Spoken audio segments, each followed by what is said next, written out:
السلام علیکم ورحمۃ اللہ وبرکاتہ۔ ناظرین کرام، مرکز السلام کے اس چینل کو ابھی تک جنہوں نے سبسکرائب نہیں کیا ہے، برائے مہربانی سبسکرائب کریں اور ہر دن کی اپڈیٹ کے لیے آپ بیل بٹن دبا کر ہمارے ساتھ تعاون فرمائیں۔ جزاکم اللہ خیرا۔ ان الحمد للہ نحمده ونستعینه ونستغفره ونؤمن به ونتوکل علیہ ونعوذ باللہ من شرور انفسنا ومن سیئات اعمالنا، من يهده الله فلا مضل له ومن يضلل فلا هادي له، واشهد ان لا اله الا الله وحده لا شريك له، واشهد ان محمدا عبده ورسوله، اما بعد فإن خير الحديث كتاب الله، وخير الهدي هدي محمد صلى الله عليه وسلم، وشر الأمور محدثاتها وكل محدثة بدعة وكل بدعة ضلالة، وفي رواية وكل ضلالة في النار۔ فاعوذ باللہ من الشیطان الرجیم، بسم اللہ الرحمن الرحیم۔ فلما فصل طالوت بالجنود قال ان اللہ مبتلیکم بنہر فمن شرب منہ فلیس منی ومن لم یطعمہ فإنہ منی الا من اغترف غرفة بیدہ فشربوا منہ الا قلیلا منہم فلما جاوزه هو والذين آمنوا معه قالوا لا طاقة لنا اليوم بجالوت وجنوده قال الذين يظنون أنهم ملاقو الله كم من فئة قليلة غلبت فئة كثيرة بإذن الله والله مع الصابرين ولما برزوا لجالوت وجنوده قالوا ربنا افرغ علينا صبرا وثبت اقدامنا وانصرنا على القوم الكافرين اللهم ارنا الحق حقا وارزقنا اتباعه وارنا الباطل باطلا وارزقنا اجتنابه اللهم علمنا ما ينفعنا وانفعنا بما علمتنا وارزقنا علما رب اشرح لي صدری ویسر لی امری واحلل عقدۃ من لسانی یفقہوا قولی۔ اس اللہ کے نام سے ابتدا جس کے ناموں کی کوئی انتہا ہی نہیں، اس ذات اقدس پر کروڑوں درود و سلام ہوں جو تمام جہانوں کے لیے رحمت للعالمین بن کے آئے تھے۔ برادران اسلام، واجب الاحترام بزرگوں، دوستوں، عزیز ساتھیوں، لائق احترام ماؤں اور بہنوں، اللہ تبارک و تعالی کا بے انتہا فضل و احسان ہے کہ اس نے ہمیں رمضان المبارک کے بعد پھر ایک مرتبہ اسی حال میں جمع ہونے کی توفیق بخشی۔ دین کی سمجھ، دین کی باتیں سننا، دینی ذوق رکھنا، دینی اجتماعات میں شامل ہونا، یہ رب تعالیٰ کے فضل کی نشانی ہے، خیر خواہی کی نشانی ہے۔ اللہ جس کو اپنا بنانا چاہتا ہے اس بندے کو توفیق دیتا ہے، ورنہ تو یہ ہدایت ہر کس و ناکس کو نہیں ملتی۔ اور اللہ تبارک و تعالی نے آج کے دن ہمارے یہاں کے ملنے کو فضل فرمایا، تو دعا یہی ہے کہ قبول بھی فرما لیں۔ اللہ ہمارے ان اوقات کو جو ہم یہاں پر جمع ہو کے دے رہے ہیں، اس کے بیٹھنے کو قبول کرے، اس کے عوض رب العالمین ہمارے گناہوں کو معاف کرے اور ہمیں اعلیٰ درجات عطا کرے۔ میرے بھائیوں اور ماؤں بہنوں، آج کا جو خصوصیت کے ساتھ عنوان رکھا گیا ہے، یہ بڑا درد اور الم اور رنج کر دینے والا عنوان ہے۔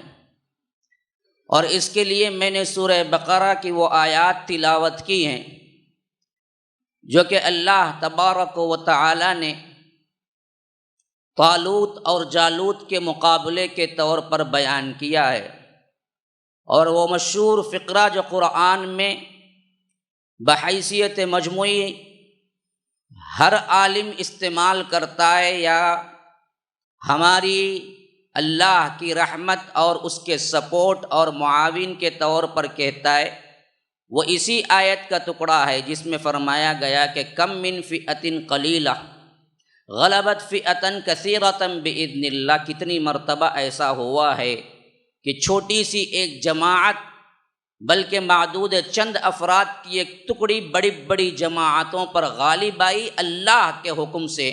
اللہ تبارک و تعالی صبر کرنے والوں کے ساتھ ہے۔ تو یہ موقع بھی ایسا ہی ہے کہ اسپین جو آج کہلاتا ہے، اسے عربی میں اندلس کہتے ہیں، جس کے اوپر کئی زمانوں اور کئی ادوار گزرے، اور کبھی سلطنت روما تھی تو کبھی الگ الگ بادشاہوں کا کنٹرول رہا، لیکن جب سب سے پہلے فتح ہوئی اور اسلام کے اندر یہ رقبہ آیا، بالکل وہی حالت تھی جو رب نے اس آیت میں فرمایا کہ کم من فئۃ قلیلہ غلبت فئۃ کثیرۃ باذن اللہ، کہ چھوٹی چھوٹی ٹکڑیاں، چھوٹی چھوٹی جماعتیں، کتنی مرتبہ ایسا ہوا ہے کہ بڑی بڑی جماعتوں کو شکست اور تاراج کرتی ہوئی اللہ کے اذن سے فتح پائی۔ اس کی شاندار فتوحات اور اس کا شاندار اسلام کے اندر آنا، استقبال جتنا زیادہ خوشی اور مسرت دیتا ہے، لیکن اس کا زوال اور سقوط بھی اتنا ہی درد اور الم کا، اتنا ہی رنج و غم کا معاملہ ہے، جس کے اوپر تقریباً 800 سال مسلمانوں نے حکومت کی، اور اس کے بعد وہاں سے ایسے نکلوائے گئے گویا کہ ان کی کوئی اہمیت، گویا کہ وہ تھے ہی بسے ہی نہ تھے۔ پھر عیسائی دنیا کے مظالم شروع ہوئے، 1400 سے لے کر 2000 تک 600 سال ہو گئے ہیں، اور ان 600 سالہ تاریخ میں جو ظلم، جو روایتیں مسلمانوں کے اوپر ان لوگوں نے رکھا، جس کی پاداش میں آج اسپین ایک ماضی کا ایک حصہ بن گیا، لیکن آج وہاں کوئی مسلمان اپنے عقیدے و مذہب کے اعتبار سے سانس بھی نہیں لے سکتا۔ مساجد کو استبل بنا دیا گیا، کلبوں میں تبدیل کر دیا گیا، قہوہ خانے کھول دیے گئے، مے خانے کھول دیے گئے، اور آخر کار مسلمانوں کے ہاتھوں سے یہ حصہ نکلا تو پھر دور دور تک کوئی تاریخ نظر نہیں آتی ہے کہ کوئی طارق ابن زیاد پھر آئے تاریخ کے اندر، یا کوئی موسیٰ بن نصیر پھر آئے اس تاریخ میں۔ یہ سب کچھ کیوں ہوا؟ اور آج میں نے اس کا آپ کے سامنے اس عنوان پر خطاب کیوں رکھا؟ اس پس منظر میں دو باتیں سمجھ لیجئے۔ آج کے ہندوستان کے حالات، خاص کر نیشنل لیول پر، وہ تحریکیں جو کہ مذہبی اعتبار سے دہشت گرد اور پوری دنیا کے فساد کرنے والے اور فساد فی الارض کرنے والوں کے ہاتھ میں جو ہندوستان کا زمام اختیار اور حکومت ملی ہے، سر توڑ کی بازی، پورا کوشش اور اپنا آپ کو کیا ہے اس کے لیے دگودو کرتے ہوئے آپ پائیں گے کہ جو حالات اسپین میں مسلمانوں کے ہوئے تھے وہی حالات یہاں پر کریٹ کر دے۔ دوسری چیز، آج تک قانون ہے، اور اس قانون میں ہر ایک کی رائے ہے، اس قانون میں ہر ایک کے لیے کیا ہے، اس کی آزادی کے بارے میں اصول بنائے گئے۔ اس قانون کے تحت بتایا گیا کہ ہر ایک کو اپنے مذہب کی آزادی کے ساتھ جینے کا حق ہے، لیکن ہونے کے باوجود بھی ہم پر مظالم جگہ جگہ ہو رہے ہیں۔ گئے کے نام پر کبھی مارا جا رہا ہے، کبھی مذہبی بنیادوں کے نام پر قتل کیا جا رہا ہے، لیکن وہ وقت یاد کیجئے جب قانون ہی میں تبدیل کر دیا جائے کہ مسلمانوں کو یہاں کوئی جگہ نہیں، یہاں کوئی نیشنلٹی نہیں، یہاں کوئی ووٹر آئی ڈی نہیں، ان لوگوں کے لیے کوئی بیس نہیں۔ یہ لوگ دراصل یا تو یہاں رہیں تو غلام بن کے رہیں، یا تو یہاں سے باہر نکل جائیں۔ تو اس وقت اگر قانوناً ہی تبدیل کر دی جائے تو ہماری حالت کیا ہوگی؟ اور اس کی کوششیں بھی جاری و ساری ہیں۔ مسلمان اپنے آپ میں مست ہیں، کھاتے پیتے خوش ہیں، لیکن جو سازشیں چل رہی ہیں ان سازشوں کے بارے میں غور نہیں کرتے ہیں۔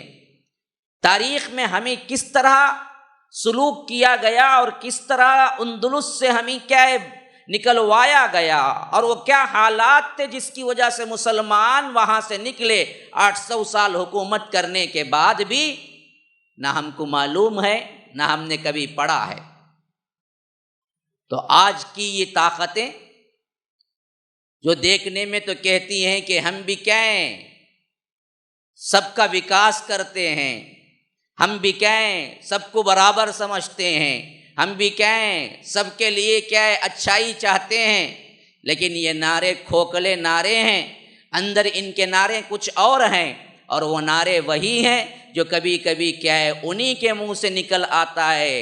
واٹس ایپ پہ ایک ویڈیو ایک RSS کی عورت کے تھرو بہت وائرل ہوئی تھی، اور اس میں صاف اس نے کہا تھا کہ یہ مذہب نہیں ہے بلکہ یہ جابر قوم ہے جس کا مٹانا ہم پر ضروری ہے۔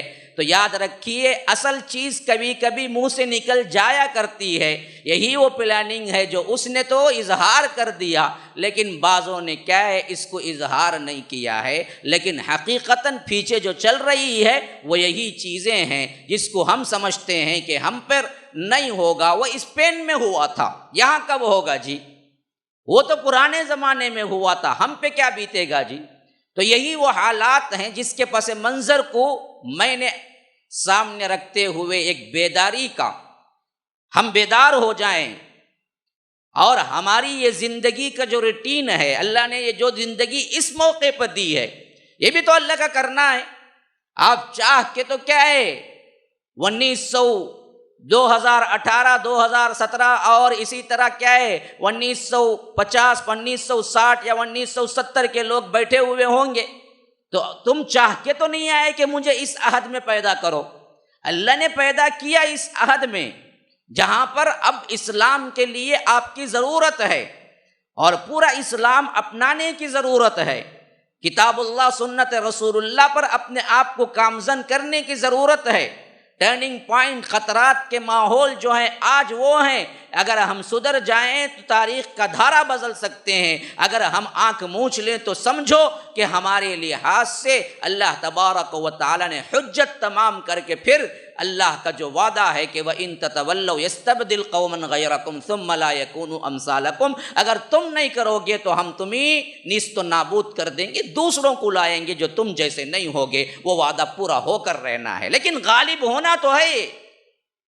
وہ زمانہ بہت قریب ہے جس زمانے پر عام غلبہ ہوگا، مہدی کا آنا ضروری ہے، عیسیٰ علیہ السلام کا آنا ضروری ہے، پھر ہر گھر خیمہ خیمہ اسلام کا پہنچنا ضروری ہے، تمام مذاہب کا مٹ جانا ضروری ہے، اور ایک اللہ کی توحید کا قیام ضروری ہے، پھر قسط و عدل سے حضرت مہدی 7 سال حکومت کرنا ضروری ہے، پھر اس کے بعد حضرت عیسیٰ کے ماتحتی میں مسلمان آخری جنگ لڑنا ضروری ہے، اور یہودی کو چپے چپے ڈھونڈ کے مارنا ضروری ہے، پھر اس کے بعد علی اعلان اللہ تبارک و تعالی کا نام باقی رہے گا، مسلمان باقی رہیں گے، کوئی اور باقی نہیں رہے گا، ضروری ہے، پھر اس کے بعد ہی قیامت آئے گی، یہ ہو کر رہنا ہے۔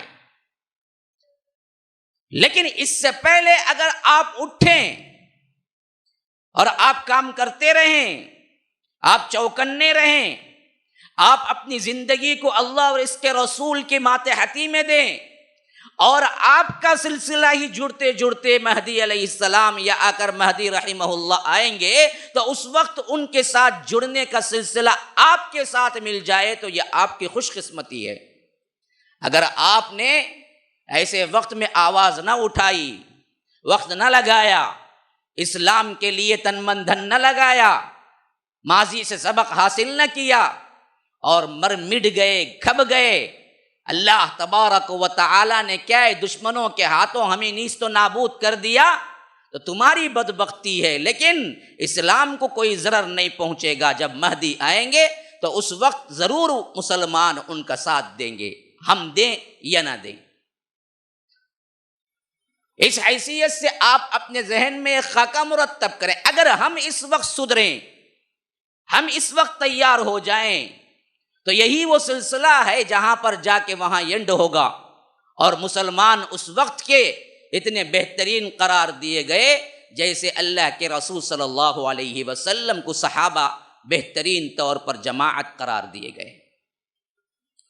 اب اس کے لیے تعلیم ضروری ہے، تاریخ ضروری ہے، ہم کیا تھے، ہم کیا ہیں، ہم کیا ہوں گے، ان سوالات کے جوابات ضروری ہیں، پڑھنا ضروری ہے، علم حاصل کرنا ضروری ہے۔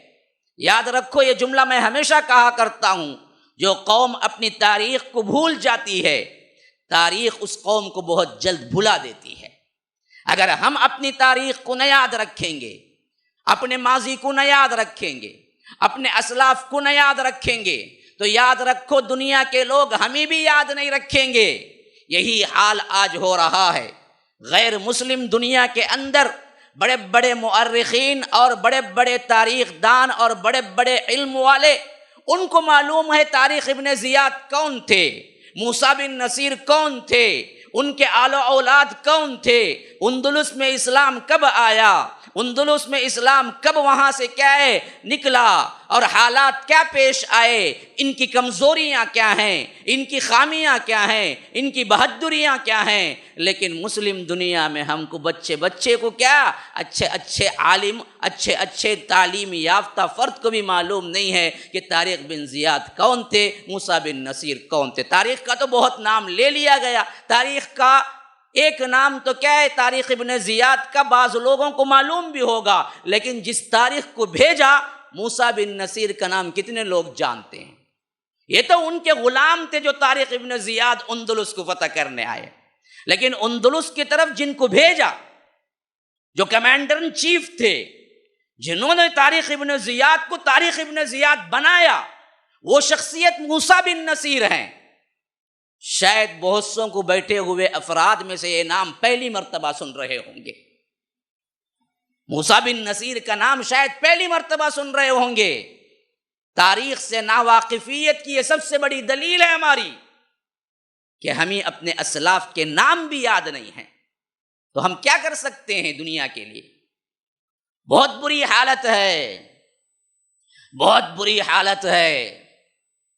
ہندوستان کے بعض اسٹیٹس جاؤ پھر جاؤ، یہاں کچھ امن ہے، یہاں ان کی سازشیں ابھی ناکام ہیں، جہاں کامیاب ہو گئی وہاں جاؤ۔ میں آسام میں گیا تھا 2-3 ہفتے پہلے، کئی ہزار باشندوں کو ووٹر لسٹ نکال دیا گیا، کہہ دیا کہ بنگلہ دیش سے تم آئے واپس جاؤ، یہاں پر تمہیں کوئی ٹھکانہ نہیں، انڈین نیشنلٹی تمہیں نہیں ملے گی۔ جن کے باپ دادا یہیں پر تھے، نکالنے کا سامان ابھی سے ہو رہا ہے، ہمیں پتہ بھی نہیں ہے وہاں کیا حالات مسلمانوں کو آ رہے ہیں۔ آسام کا کیپٹل گوہاٹی میں نے جہاں اترا، اللہ کی قسم کھا کے کہتا ہوں 3 دن رہا وہاں پر، اور 3 دن میں کوئی برقعے والی کو میں نے نہیں دیکھا۔ اسلام اتنا گیا گزرا ہو چکا ہے وہاں پر، مسلمان کئی ہزاروں کے نہیں لاکھوں کے ہیں، لیکن وہاں سے پردہ اٹھ چکا ہے، اور کوئی ایک عورت کو میں نے نہیں دیکھا پردے والی کو۔ میں نے پوچھا جو لے آئے تھے یہ پردہ نہیں ہے؟ کہا کہ نہیں، یہاں تو مسلمان بھی بڑی مشکل سے بچے ہوئے ہیں، ورنہ تو ہر خاندان میں ایک ہندو لڑکی ہے، یا تو اس نے شادی کی یا تو یہ خود آ گئی۔ یہ ہمارا بارڈر ہے، لیکن حالات وہاں تبدیل ہو رہے ہیں، جس کا خبر اور جس کے معاملے میں ہمارے پاس کوئی تاریخ اور کوئی نیوز نہیں ہے، اور ہم سمجھتے ہیں کہ ہم تو کیا ہے، ہمارے اوپر کوئی ہاتھ نہیں اٹھا سکتا، ہمیں کوئی بے دخل نہیں کر سکتا۔ لیکن ہو چکا ہے، شروع ہو چکا ہے۔ کب تک ہم سوتے رہیں گے؟ مسلمانوں ہوش کے ناخن لو، دیکھو حالات کیا ہیں۔ یہ ہوش کے ناخن لینے کے لیے میں نے تاریخ کے ساتھ وہ واقعہ آپ کے سامنے رکھنے کا سوچا جو واقعتاً ہمارے لیے عبرت ہے، سبق آموز ہے، بڑا بہترین ہمارے لیے، بلکہ سملیرٹیز تو اتنے ہیں کہ اگر ہم غور کریں تو آج بھی یہ ڈوبتی ہوئی کشتی کو ہم بچا سکتے ہیں۔ کیوں؟ حالات کی مماثلت اتنی ہے، عبرت اور نصیحتیں اتنی ہیں۔ ابھی ان چند باتوں جو تمہید کی حیثیت سے میں نے آپ کے سامنے پیش کیا، ذرا غور و فکر کے انداز میں میرا ساتھ دیں، انشاءاللہ میں آپ کو وہاں تک لے جاؤں گا جہاں لے جانا چاہتا ہوں۔ اور آپ کے سننے کا انداز مجھے کیا مسرت بخش رہا ہے کہ آپ سننے کے لیے واقعتاً جمع ہوئے ہیں۔ ذہین سماعتوں سے میں خطاب کر رہا ہوں، مجھے معلوم ہے کہ نشانہ ٹھیک وہیں پر لگے گا جہاں پر میں لگانا چاہتا ہوں۔ آپ ہمتن گوش ہو جائیے۔ اسپین، اندلس، شمالی افریقہ کا ایک سامنے والا حصہ ہے، تو اسی کے ساتھ ساتھ 3 دریاؤں سے گھرا ہوا ہے، جزیرے نما ہے، جسے کہتے ہیں پیننسولا، یعنی ایسا جزیرہ جس کے 3 اطراف میں کیا ہیں؟ آپ کو بڑے بڑے دریا ہیں۔ اور یہ حصہ دراصل عجیب ٹکڑے پر ہے زمین کے، جو مشرق سے ایک طرف کو ملاتا ہے تو مغرب سے ایک طرف کو ملاتا ہے۔ گویا کہ ہم یوں کہہ سکتے ہیں کہ مشرق اور مغرب کا حسین امتزاج اندلس کے اندر ہے، جہاں سے یورپین کنٹریز شروع ہو رہی ہیں۔ اور اللہ کے فضل و کرم سے 100 سال بھی نہ گزرے تھے اسلام اور خلافت راشدہ کے گزرنے کے اللہ نے یورپین کنٹریز تک اسلام پہنچا دیا۔ اب یہاں پر موجودہ اسپین کے اندر جو اسپین عرب نے فتح کیا، مسلمانوں نے فتح کیا، اور وہ طویل جس کا رقبہ اتنا بڑا تھا کہ آج کا اسپین کو ہم کہہ سکتے ہیں وہ چھوٹا ہے بنسبت اس اسپین کے، اس اندلس کے جو کہ اسلام نے فتح کیا۔ اگر ہم صحیح طور پر تاریخ کے اندر جس اندلس کو مسلمانوں نے فتح کیا آج کے رقبے کی حیثیت سے کہہ سکتے ہیں تو پرتگال اور اندلس دونوں ملا کے آج جو کنٹریز ہیں، دونوں الگ الگ کنٹریز ہیں، لیکن دونوں جو مل کے ہیں بعد میں الگ ہو گئے، ان دونوں کو ملا کر ایک اندلس تھا اس وقت کا جب اسلام نے اس کو فتح کیا۔ اتنا بڑا رقبہ، اور اس کی حکومت کے اعتبار سے مؤرخین لکھتے ہیں کہ سپر پاور کی حیثیت سے اس وقت جو روم اور ایران تھے، اگر ان دونوں کو چھوڑ کے کسی حکومت کی طرف نظر اٹھ سکتی تھی جو مضبوط بھی تھی، وسیع بھی تھی، تو وہ اندلس کی حکومت تھی۔ یعنی کہ 3 سپر پاور اگر اس وقت کے دیکھ لیں تو ایک ایران تھا، ایک روم تھا، ایک اندلس تھی، اور اندلس درمیان میں بربر قوم تھی جو شمالی افریقہ کی تھی۔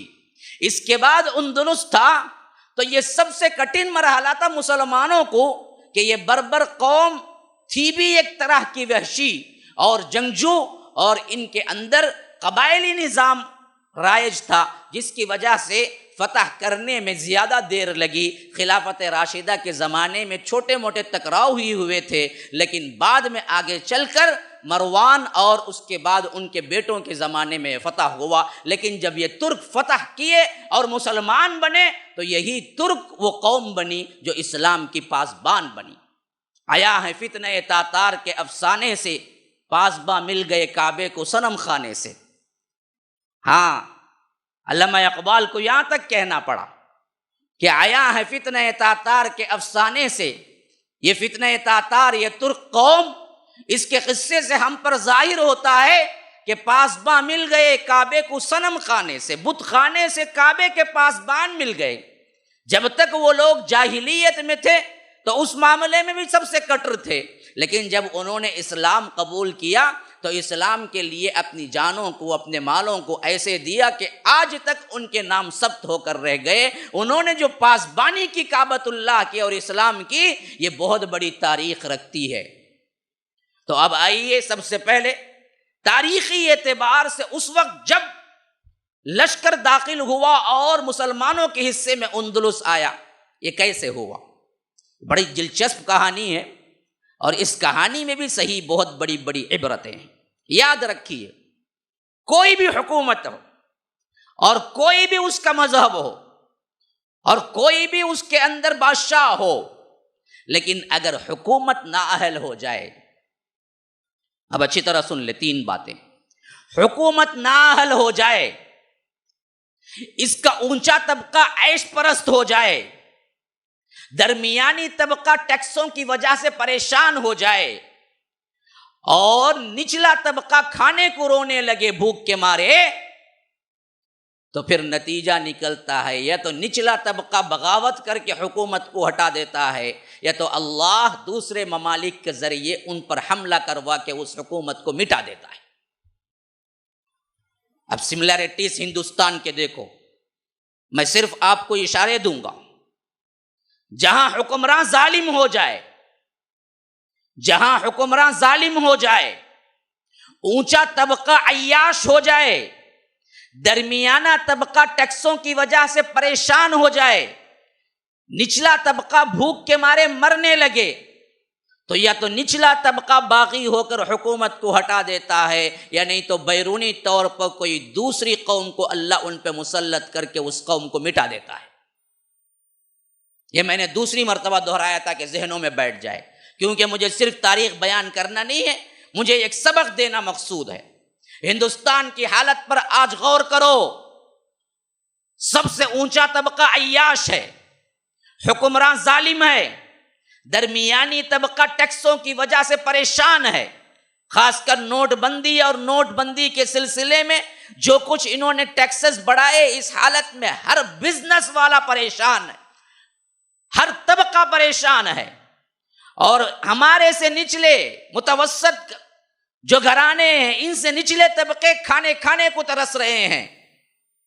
تو یاد رکھو، قریب کے زمانے میں 2 نتیجوں میں سے ایک ہونا ہے.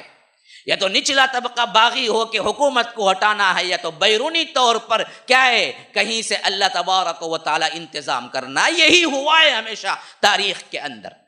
حکومت اس کی باقی رہی، مذہبیت کی بنیاد اور ہے، لیکن اللہ تبارک و تعالی ظالم حکومت کو کیا ہے، کبھی دراز نہیں کرتا. ظالم اگر حکومت ہو، انصاف اگر نہ ہو، تو اللہ تبارک و تعالی وہاں سے حکومتیں ہٹا دیتا ہے. یہی تاریخ ہمیں سکھاتی ہے. آج ایک سوال آپ کے ذہن میں ہو سکتا ہے کہ آج کی تقریباً آدھی آبادی یا آدھا حصہ دنیا کا انگریزوں کے ہاتھ میں ہے، تو کیا اللہ تبارک و تعالی ان سے خوش ہے؟ اس کا ہرگز جواب یہ نہیں کہ اللہ ان سے راضی ہے.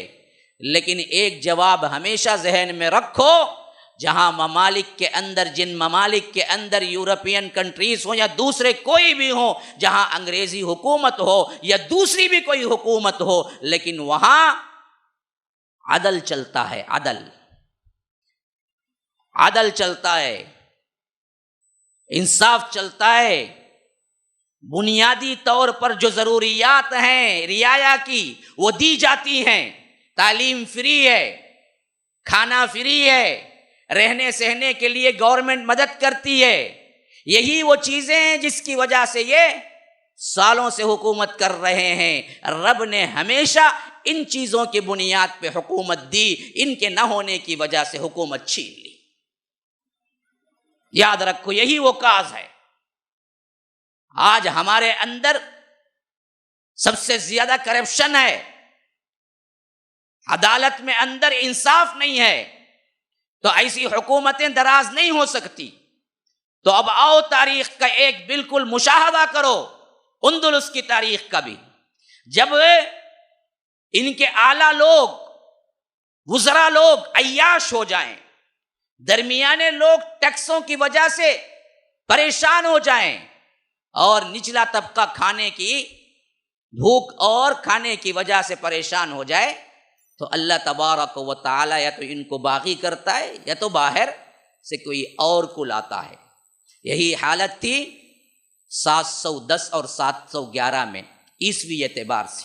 یوں سمجھ لیجئے کہ تقریباً آج سے 1300 جو ہجری چل رہی ہے 1440، اور اس میں سے آپ نکال دیں 80 یا 70 سال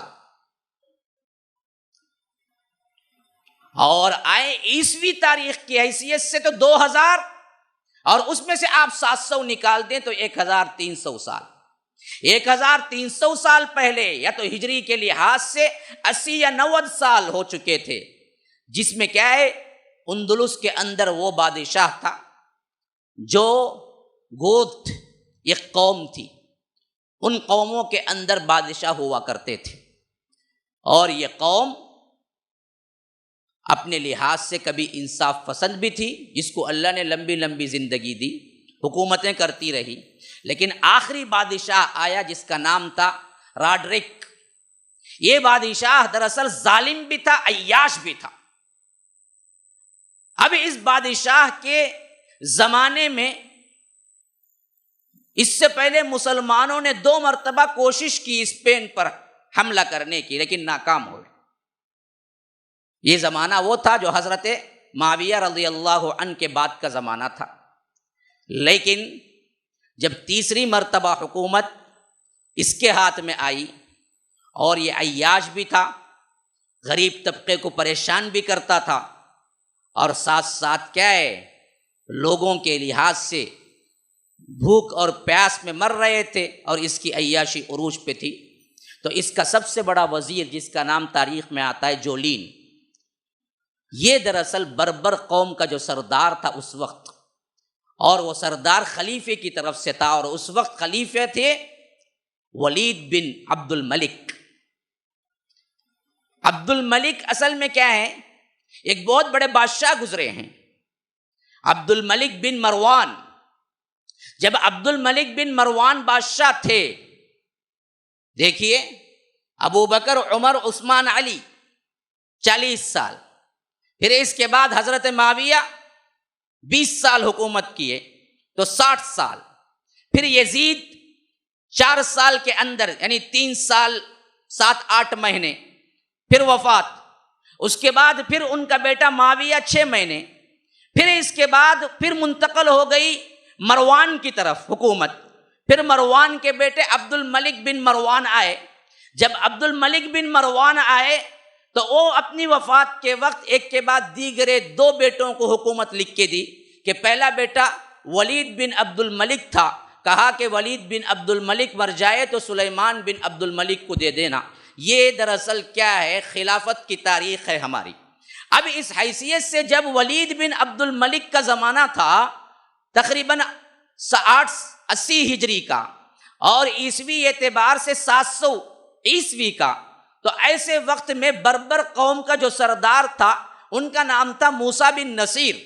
موسیٰ بن نصیر جب وہاں کے بربر سردار کے بہت بڑے جنگجو سردار تھے، تو اس وقت ایسا ہوا کہ اندلس جو کہ بالکل دونوں بارڈر میں پڑتا، شمالی افریقہ ایک بارڈر، اندلس کا ایک بارڈر، ان دونوں کے درمیان الگ حکومتیں تھیں، تو جو اندلس کا سب سے بہترین وزیر اور راڈرک کا سب سے بڑا وزیر اعظم تھا جولین، ان کی خدمت میں آیا، ان کی خدمت میں موسیٰ بن نصیر کی خدمت میں آ کے کہا ظلم حد سے بڑھ چکا ہے، بادشاہ عیاش ہے، اور میں آپ کو ہمارے اپنے لوگوں کی اپنی آبادی کو اس ظلم سے چھٹکارا دلانے کے لیے ریکویسٹ کرتا ہوں، درخواست کرتا ہوں کہ آپ آ کر ہمیں کیا ہے اس ظالم حکومت سے نجات دلائیں، اور آپ آ کر یہاں پر حکومت کریں۔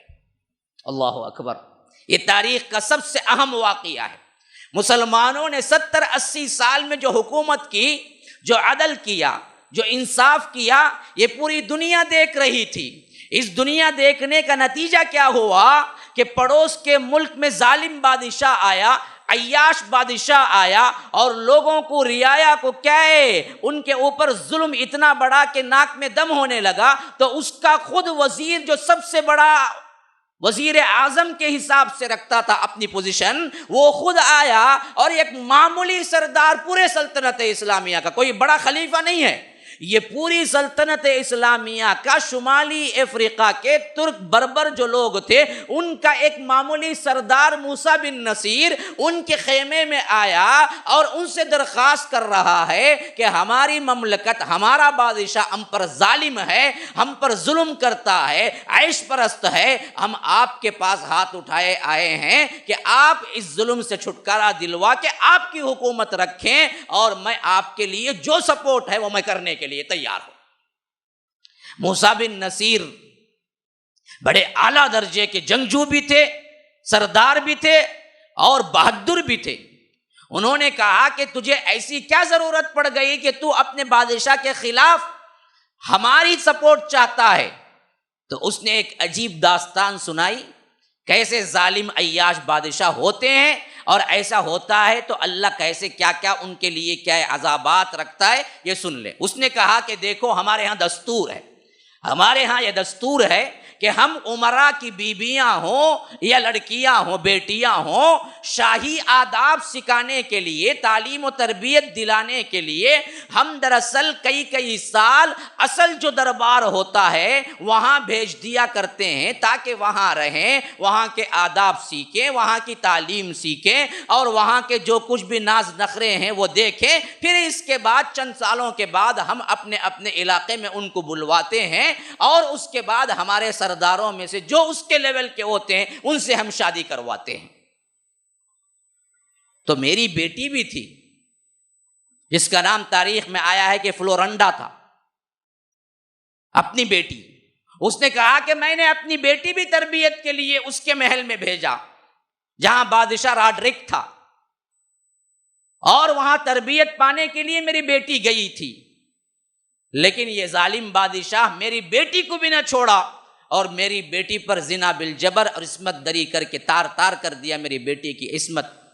اور میری بیٹی مجھے بتائی، پیغام بھیجا کہ آپ نے جس بادشاہ پہ اعتماد کر کے تربیت اور تعلیم دلانے کے لیے محل میں بھیجے، وہ بادشاہ تو اتنا عیاش ہے کہ آپ کی بیٹی کو بھی نہ دیکھا اور میری عزت تار تار کر کے رکھ دی۔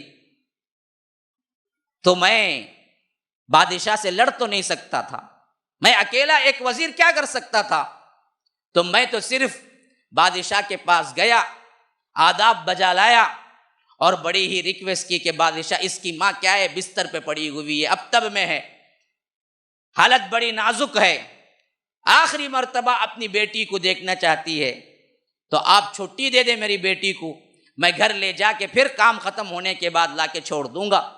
یہ کہہ کے میں نے کیا اپنی بیٹی کو وہاں کے دربار سے نکالا جو ظالم بادشاہ تھا، جو وہاں کے لوگوں سے عصمت دری کرتا تھا اور وہاں کے بہو بیٹیوں کو بھی نہ چھوڑتا تھا۔ میں نے ایسا اس سے کہہ کے اپنی بیٹی کو لے آیا اور گھر میں چھوڑ کے سیدھے آپ کے پاس آیا ہوں کہ اس ظلم کے خلاف آپ میری مدد کریں۔ ہاں، مسلمانوں کے کیا اثرات تھے اس زمانے میں بھی، ماشاء اللہ۔ مظلوم ڈھونڈ کے آتا تھا ظالم سے بدلہ دلوائیں، اور دلوانے والے کون تھے؟ ہم مسلمان تھے اور پوری دنیا جانتی تھی۔ لیکن آج کیا ہے ہماری حالت؟ ہم خود مظلوم بنے ہوئے ہیں اور راہ تک رہے ہیں، کوئی آئے گا نہیں آئے گا۔ کیوں؟ اصل میں تم ہی تھے جو مظلوموں کو پناہ دیا کرتے تھے۔ آج تم اتنے گئے گزرے ہو گئے کہ تم مظلوم ہو یہ بھی تمہیں پتہ نہیں ہے، تو اب باہر سے کون ایسا آئے گا جو تم کو پناہ دے سکے؟ جب باڑ ہی فصل کھانے لگے، کھیت بچانے کے لیے باڑ لگائی جاتی ہے تاکہ کیا ہے، کوئی جانور کھیت نہ کھا لے۔ اگر وہ باڑ، وہ چکمبی کا دائرہ جو بنایا جاتا ہے، وہ باڑ ہی کھائے، کھیت کو کھانے لگ جائے تو پھر کون محافظ ہوگا؟ ہاں، ہمیں لٹیروں سے، ہمیں ڈاکوؤں سے گلا نہیں، ہمیں گلا تو کیا ہے، اپنے رہبروں سے سوال ہے۔ ہماری رہبری ہی خطرے میں پڑ گئی ہے، ہم کس کو جا کے پوچھیں؟ ہاں، ڈاکو تو ڈاکو ہیں، لیکن مسئلہ یہ ہے کہ ہم جو راہ بتانے والے تھے ہمارے پاس ہی ایمان نہ رہا، ہم خود ڈاکوؤں میں شمار ہونے لگے، تو پھر ڈاکوؤں سے کون بچائے؟ یہ مسلمانوں کا حال تھا۔ جولین آ کے جب بات کیا موسیٰ بن نصیر کے پاس آ کے رویا، گڑ گڑایا، یہ ظالم کے پنجے سے چھٹکارا دلواؤ۔ اب موسیٰ کے پاس ایک طرف اس کی درخواست تھی تو دوسری طرف جنگی نقطۂ نظر سے بڑا کٹھن مرحلہ تھا۔ کیوں؟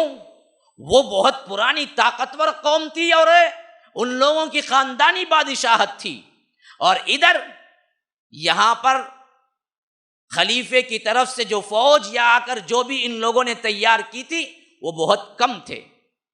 لیکن موسیٰ تھے، پھر بھی موسیٰ بن نصیر بہادر تھے۔ کہا جاتا ہے کہ 500 لوگوں کو انہوں نے انتخاب کیا، صرف 500 کو، اور طریف نامی ایک سالار کو وہ 500 کی جو ٹکڑی تھی امیر بنایا، اور جولین کو ساتھ لیا اور کہا کہ جاؤ تم راستہ دکھاؤ اور جا کے حملہ کر کے دیکھو حالات صحیح ہیں اور یہ بات جو کہہ رہا ہے یہ ظالم ہے یا نہیں ہے، کوئی مسئلہ اور ہے۔ یہ 500 افراد جب گئے اور درمیان میں سمندر پار یہ 500 افراد گئے اور 500 افراد کو اللہ نے فتح دی، اور جولین بھی ثابت کر دیا کہ میں نے جو کہا وہ بالکل صحیح ہے، میں سپورٹ کروں گا مسلمانوں کی، آپ آئیں۔ تو اب واپس گئے تو انہوں نے دراصل پوری تاریخ سنائی کہ بات بالکل صحیح ہے، وہاں ظلم ہے، وہاں عام رعایا کو کھانے کے مسائل ہیں، اور بادشاہ عیاش ہے، اور اس کا سپورٹ اور یہ بات جو کر رہا ہے وہ بھی صحیح ہے۔ تو اب دوسرا باقاعدہ جنگ کی تیاری ہوئی۔ اب اس وقت نظر انتخاب موسیٰ بن نصیر کی جو پڑی وہ ان کا غلام جو وہ انتہائی وہ پسند کرتے تھے، آزاد کردہ غلام طارق ابن زیاد پہ پڑی۔ طارق بن زیاد اس وقت ایک نوجوان سپہ سالار کی حیثیت سے بہت اپنے کڑیل جسم اور بہادری کا ایک بہت بڑا نشانہ تھے، تو ان کو 7,000 کی فوج دے کر کہا کہ جاؤ حملہ کرو اور اس ظلم سے دبی ہوئی دنیا کو آزاد کرو، بندوں کو بندوں کی غلامی سے نکال کر اللہ کی غلامی میں دو، اعلاء کلمت اللہ، اللہ تبارک و تعالی کا نام بلند کرو۔ ہاں، ہمارے لحاظ سے کشور کشائی کے لیے، زمین کی وسعت کے لیے، عیش و آرام کے لیے، سونا چاندی کے لیے اگر یہ جنگ ہوا کرتی تو یہ جنگ جہاد کبھی نہ کہلاتی، لیکن اس وقت کے مسلمان اللہ تبارک و تعالی کی وحدانیت کے لیے آگے بڑھتے تھے۔ طارق ابن زیاد 7,000 کا لشکر لے کے نکلے، ٹھیک 711 ہجری 711 عیسوی 13 جمادی الثانی وہاں پر اترے، اور جیسے ہی اترے اپنے لشکر کو اتارا تو اپنے لشکر کے لوگوں کو کہا کہ جس کشتی پہ تم آ کے ساحل پہ اترے ہو اس کشتیوں کو آگ لگا دو۔ سپاہی یوں دیکھنے لگے طارق ابن زیاد کو، کیا یہ ہوش میں ہے یا پاگل ہو گئے؟ کیونکہ سامنے کیا ہے؟ لشکر ہے، دشمن ہے، وسیع و عریض حکومت ہے، پیچھے کیا ہے؟ سمندر ہے، جانے کا ایک ہی راستہ ہے واپس، جو کشتی ہے جس پہ وہ آئے تھے، لیکن اب سپہ سالار کا حکم ہے کہ کشتیاں جلا ڈالو۔ تو انہوں نے کہا کہ جو واپس جانا نہیں ہے، کہا کہ اسی بات کو تو میں کہہ رہا ہوں کہ واپس جانا نہیں ہے، یا تو یہیں زندگی یا تو شہادت، اس کے علاوہ کوئی چارہ نہیں، واپس جانے کا کوئی سوال پیدا نہیں ہوتا۔ آج ہم اترے ہیں تو اللہ نے 2 دینے کا وعدہ کیا، الا احدى الحسنیین، یا تو ہم غازی بن کے رہیں گے یا تو شہید بن کے رہیں گے، دوسری کوئی زندگی نہیں واپس جانے کی۔ جلا دو، کشتیاں جلا دی گئی، دریا کے اس پار چلو اور آگ لگا دو کشتی میں، یہ تاریخ کا جملہ تھا، چلو اس پار اور لگا دو کشتیوں کو آگ۔ اب واپس جانے کا کوئی تصور نہیں، آگے بڑھو، 7,000 کا لشکر، اور سب سے پہلے ایک چھوٹے سے سالار سے مٹ بھیڑ ہوتی ہے۔ جب راڈرک سنتا ہے کہ ایک 7,000 کے افراد گویا کہ خانہ بدوش لگتے ہیں، وہ تمہاری حکومت پہ حملہ کرنے آئے ہیں، تو ایک معمولی سے ایک سردار کے ہاتھوں ایک بڑا لشکر دے کے بھیجتا ہے، اور اس لشکر کا شام نہیں گزرتا اللہ تبارک و تعالیٰ تاریخ کے ہاتھوں ایسی فتح دیتا ہے کہ اس لشکر کا سب سے بڑا سردار بھاگا بھاگا آتا ہے اور کہتا ہے کہ پتہ نہیں ہم کن سے جنگ کر رہے ہیں، ہمیں معلوم نہیں ہو رہا ہے کہ یہ زمین سے نکلے یا آسمان سے اترے ہیں، لیکن ایسا لڑتے ہیں آج تک ہمیں ایسے لوگوں کو آدمی سے ہم نہیں سمجھ سکتے، یہ کوئی اور ہی ہیں جن سے کوئی نہیں لڑ سکتا۔ اب بادشاہ راڈرک کہتا ہے کہ جب تیرا یہ حال ہے اب تو مجھے میدان میں آنا پڑے گا۔ علل اعلان حکومت اس وقت کی عیسائی ہوتی ہے اور یہی یہودیوں کو سب سے زیادہ ٹارچر کیا جا رہا ہوتا ہے۔ ذرا غور کرو انٹرنیشنل طور پر آج کیا حالت ہے اور یہودی کس طرح ہماری نسلوں کو تک کھوکھلا کیے ہوئے ہیں، لیکن بدبختوں کو معلوم نہیں تمہارے باپ دادا ہمارے سپورٹ سے ہی جیے اور زندگی گزار سکے، ورنہ تو اس وقت کی عیسائی حکومت تمہیں تو کیا ہے ایک ایک بچے کو مارنے کے لیے تیار تھی۔ عدل و انصاف ملا تو مسلمانوں سے ملا یہودیوں کو، وہ جی سکے۔ راڈرک عیسائی تھا اور ایک ایک یہودی کو ایسے ایسے عظیم عظیم سزائیں دیتا تھا کہ تڑپ تڑپ کے مرتا تھا۔ اسے رہنے کے لیے کوئی قانون نہیں تھا، لیکن اس وقت مسلمانوں کو حکومت و طاقت ملی تو ان لوگوں کو عدل کے ساتھ رکھا، حتیٰ کہ بڑے بڑے پوزیشنز بھی دیے۔ لیکن آج اس کا بدلہ یہ لوگ ہمیں کیا دے رہے ہیں؟ ہمیں کیا دے رہے ہیں؟ فلسطین میں بام برسا کے دے رہے ہیں، غزہ میں بام برسا کے دے رہے ہیں، حتیٰ کہ رمضان المبارک میں، عید الفطر میں، عید الاضحیٰ میں کیا ہیں؟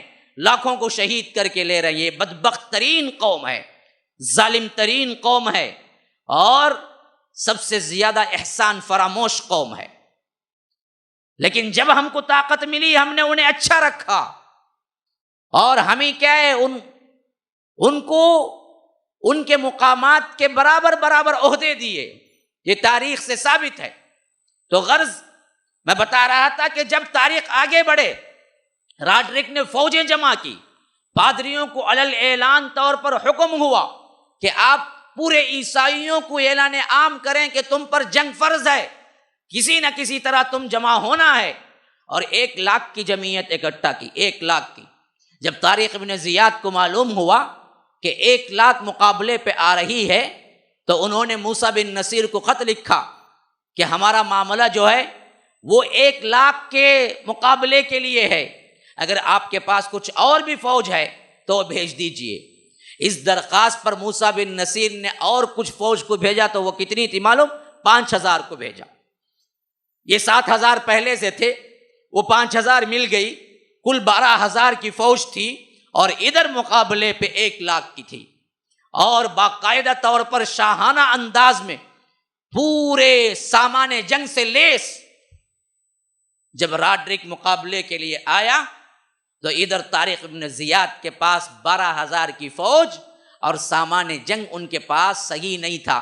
کسی کے پاس کیا ہے تلوار تھی تو کسی کے پاس ڈھال نہیں تھی، کسی کے پاس جنگی لباس تھا تو کسی کے پاس لباس نہیں تھا، اور آمنے سامنے یوں کھڑے ہو گئے تو ایسا لگتا تھا کہ ایک طرف سمندر ہے، ایک طرف کیا ہے بالکل ایک چھوٹی سی ندی ہے۔ لیکن حال کیا تھا؟ حال یہ تھا کہ یہ رات رات بھر شرابیں پیتے، ڈانس کرتے، اور دن دن بھر کیا ہے بڑے بڑے نعرے لگاتے، اور ادھر تاریخ کی فوج رات رات بھر تہجد پڑھتی، دعائیں کرتی، دن دن بھر قرآن کا درس ہوتا، اور طارق ابن زیاد خود قرآنی آیات کا درس دیتے لشکر کے اندر، سورہ انفال، اور اللہ کا حکم یاد دلاتے اور کہتے کہ لوگوں یاد رکھو آج تم یہاں پر نیست و نابود ہو گئے، یہ شکست کھائے تو پھر تو یہاں کے اندر اللہ کا نام لینے والا کوئی نہیں رہے گا، اور اللہ تبارک و تعالیٰ کے دین کا بول بالا کرنے والا کوئی نہیں رہے گا۔ کم من فئۃ قلیلۃ غلبت فئۃ کثیرۃ باذن اللہ، کتنے اللہ کے بندے ایسے ہیں، کتنی ٹکڑیوں کو اللہ تبارک و تعالیٰ نے فتح دی، جبکہ ان کے مقابلے میں بڑے بڑے لشکر تھے۔ تو تم مایوس نہ ہونا، تمہیں کیا ہے پورے اعتماد کے ساتھ جنگ میں کود پڑنا۔ آخر وہ دن بھی آ گیا جہاں راڈرک نے کیا ہے بالکل نعرہ نقرہ لگایا کہ آج جنگ کا فیصلہ ہونا ہی ہونا ہے، اور طارق ابن زیاد بھی یہاں پر نعرے لگائے اور بتایا کہ تم اللہ کے وہ سپاہی ہو جو سمندر پار سب سے پہلی مرتبہ اس طرف آئے ہو، کوئی اور نہیں ہے۔ اگر تم نے بزدلی دکھائی اور یہاں اسلام نہ پہنچا تو آنے والی نسلیں تم پر لعنت کریں گی۔ یہ اسلام اور مسلمانوں کا جوش، اللہ تبارک و تعالی کے حکم کو یہاں پر اسٹیبلش کرنا اور توحید کا بول بالا کرنا، یہ ایسے ان لوگوں کے اندر راسخ کیا کہ چشم فلک نے دیکھا 12,000 کی ادھر فوج ہے، ادھر 1,00,000 کی، لیکن مقابلہ ہوا تو 12,000 بہت بہت وزنی معلوم ہوئے۔ راڈرک کی قوم اور اس کی فوج پیٹھ پھیر کے بھاگنے لگی، حتیٰ کہ راڈرک بھی نہ بچ سکا۔ روایتوں میں آتا ہے یا تو وہ بھاگتے ہوئے ندی میں کودا اور اسی میں مر گیا، دوسری روایت ہے کہ وہ بھاگتا ہوا کہیں جا کے چھپا، کچھ دن جیا اور اس کے بعد مر گیا۔ جو بھی ہو، شکست فاش ہوئی، 12,000 کا لشکر 1,00,000 سے ٹکرایا، اللہ نے فتح دے دی۔ کیوں؟ وہ عزم جو اتر کے کشتیاں جلا دی، وہ ہمت، وہ طاقت، وہ اللہ تبارک و تعالیٰ کی وحدانیت، دین اسلام کو حق سمجھنا، اپنا تن من دھن لگا دینا، یہی اصل تھی اس قوم کی۔ تو اللہ تبارک و تعالیٰ نے بھی کیا ہے، ان لوگوں کو ایسے فتح دی کہ جس کا وہ ہمیں گمان بھی نہیں ہو سکتا تھا۔ یوں اندر داخل ہوئے اور ٹھیک 711 عیسوی کے اندر، 1 سال کی مدت بھی نہیں تھی، 710 میں پہلا حملہ ہوا طریف کے ذریعے سے، موسیٰ بن نصیر کے ایک سپہ سالار کی حیثیت سے، لیکن 711 عیسوی کے اندر حضرت طارق ابن زیاد نے تقریباً سب سے اہم جو علاقہ تھا وہاں کا، اور وہاں کا جو سب سے بڑا بادشاہ تھا، اس کو کیا ہے قتل کر کے وہاں پر اسلامک حکومت کا جھنڈا لہرا دیا۔ لیکن تاریخ بھی عجیب، آپ سنیں گے تو پریشان ہو جائیں گے۔ جب طارق ابن زیاد یہ معاملہ فتح کر گئے اور آگے اور چھوٹی چھوٹی جو حکومتیں تھے ان کو فتح کرنے لگے، تو جس خلیفے کے تھرو انہوں نے اندر انٹری لی تھی، میں نے بتایا تھا کہ عبد الملک بن مروان نے مرتے وقت اپنے دونوں بیٹوں کو ایک کے بعد دیگر بادشاہت دی۔ ایک بیٹا ولید بن عبد الملک تھا، دوسرا بیٹا سلیمان بن عبد الملک تھا، بڑا ولید تھا۔ تو ولید کی حکومت میں طارق ابن زیاد اندر داخل ہوئے، اور جیسے ہی اندر داخل ہوئے انہوں نے موسیٰ بن نصیر کو خط لکھا اور بتایا کہ اب تو اللہ نے ہمیں اندلس پورا کا پورا دے دیا ہے، آپ بھی آ جائیں اور یہاں پر صحیح حکومت جو کہ یہ مظلوم رعایا ہے ان کے اوپر قائم کریں۔ تو موسیٰ بن نصیر بھی آئے اور اپنے بیٹے عبدالعزیز بن موسیٰ کو وہاں کا گورنر بنایا، اور سب سے زیادہ رعایت ان بدبخت یہودیوں کو دیے جو کہ عیسائی حکومت نے انہی جانوروں کی طرح پامال کر کے رکھا تھا۔ عدل عدل ہوتا ہے، انصاف انصاف ہوتا ہے، خواہ وہ دشمن ہی کیوں نہ ہو۔ موسیٰ بن نصیر نے اپنے بیٹے کے ذریعے ایسی حکومت قائم کی، اللہ اکبر، بہت جلد کئی بڑے بڑے عیسائیوں نے بھی اسلام قبول کیا اور یہودیوں نے بھی۔ اب یہ زمانہ تھا جو کہ اندلس کا سب سے بہترین سنہرا دور تھا، لیکن عجیب اتفاق تاریخ دیکھیے، ان دو بڑے بڑے سپہ سالاروں کو جنہوں نے اندلس میں اسلام کو پھیلایا، ہمیں تاریخ کیا بتاتی ہے؟ بڑی دردناک داستان بتاتی ہے۔ ولید اس وقت بیمار پڑ گئے تھے، انہوں نے لیٹر لکھا ان دونوں سرداروں کو، اب تم نے فتح کر لیا ہے، اندلس بہت دور ہے، اب میں تمہیں واپس بلوانا چاہتا ہوں، تم دونوں میرے حاضری میں میرے پاس آؤ۔ اب عین حالت ہے کہ بہترین طور پر جنگ کر کے پورے اندلس کو فتح کر لیا جائے، لیکن ادھر خلیفے کا آرڈر ہے کہ تم دونوں فوری میرے پاس پہنچو۔ اب طارق ابن زیاد نے اور موسیٰ بن نصیر نے واپس جانے کی تیاری کر لی۔ اب یہ دونوں سردار واپس ہوئے، یہاں تک کہ کیا ہے، دمشق پہنچے، شام پہنچے تو ولید کی حالت بہت خراب تھی، بہت نازک تھی، اور اس کے بعد جو آنے والا تھا وہ سلیمان بن عبد الملک تھا۔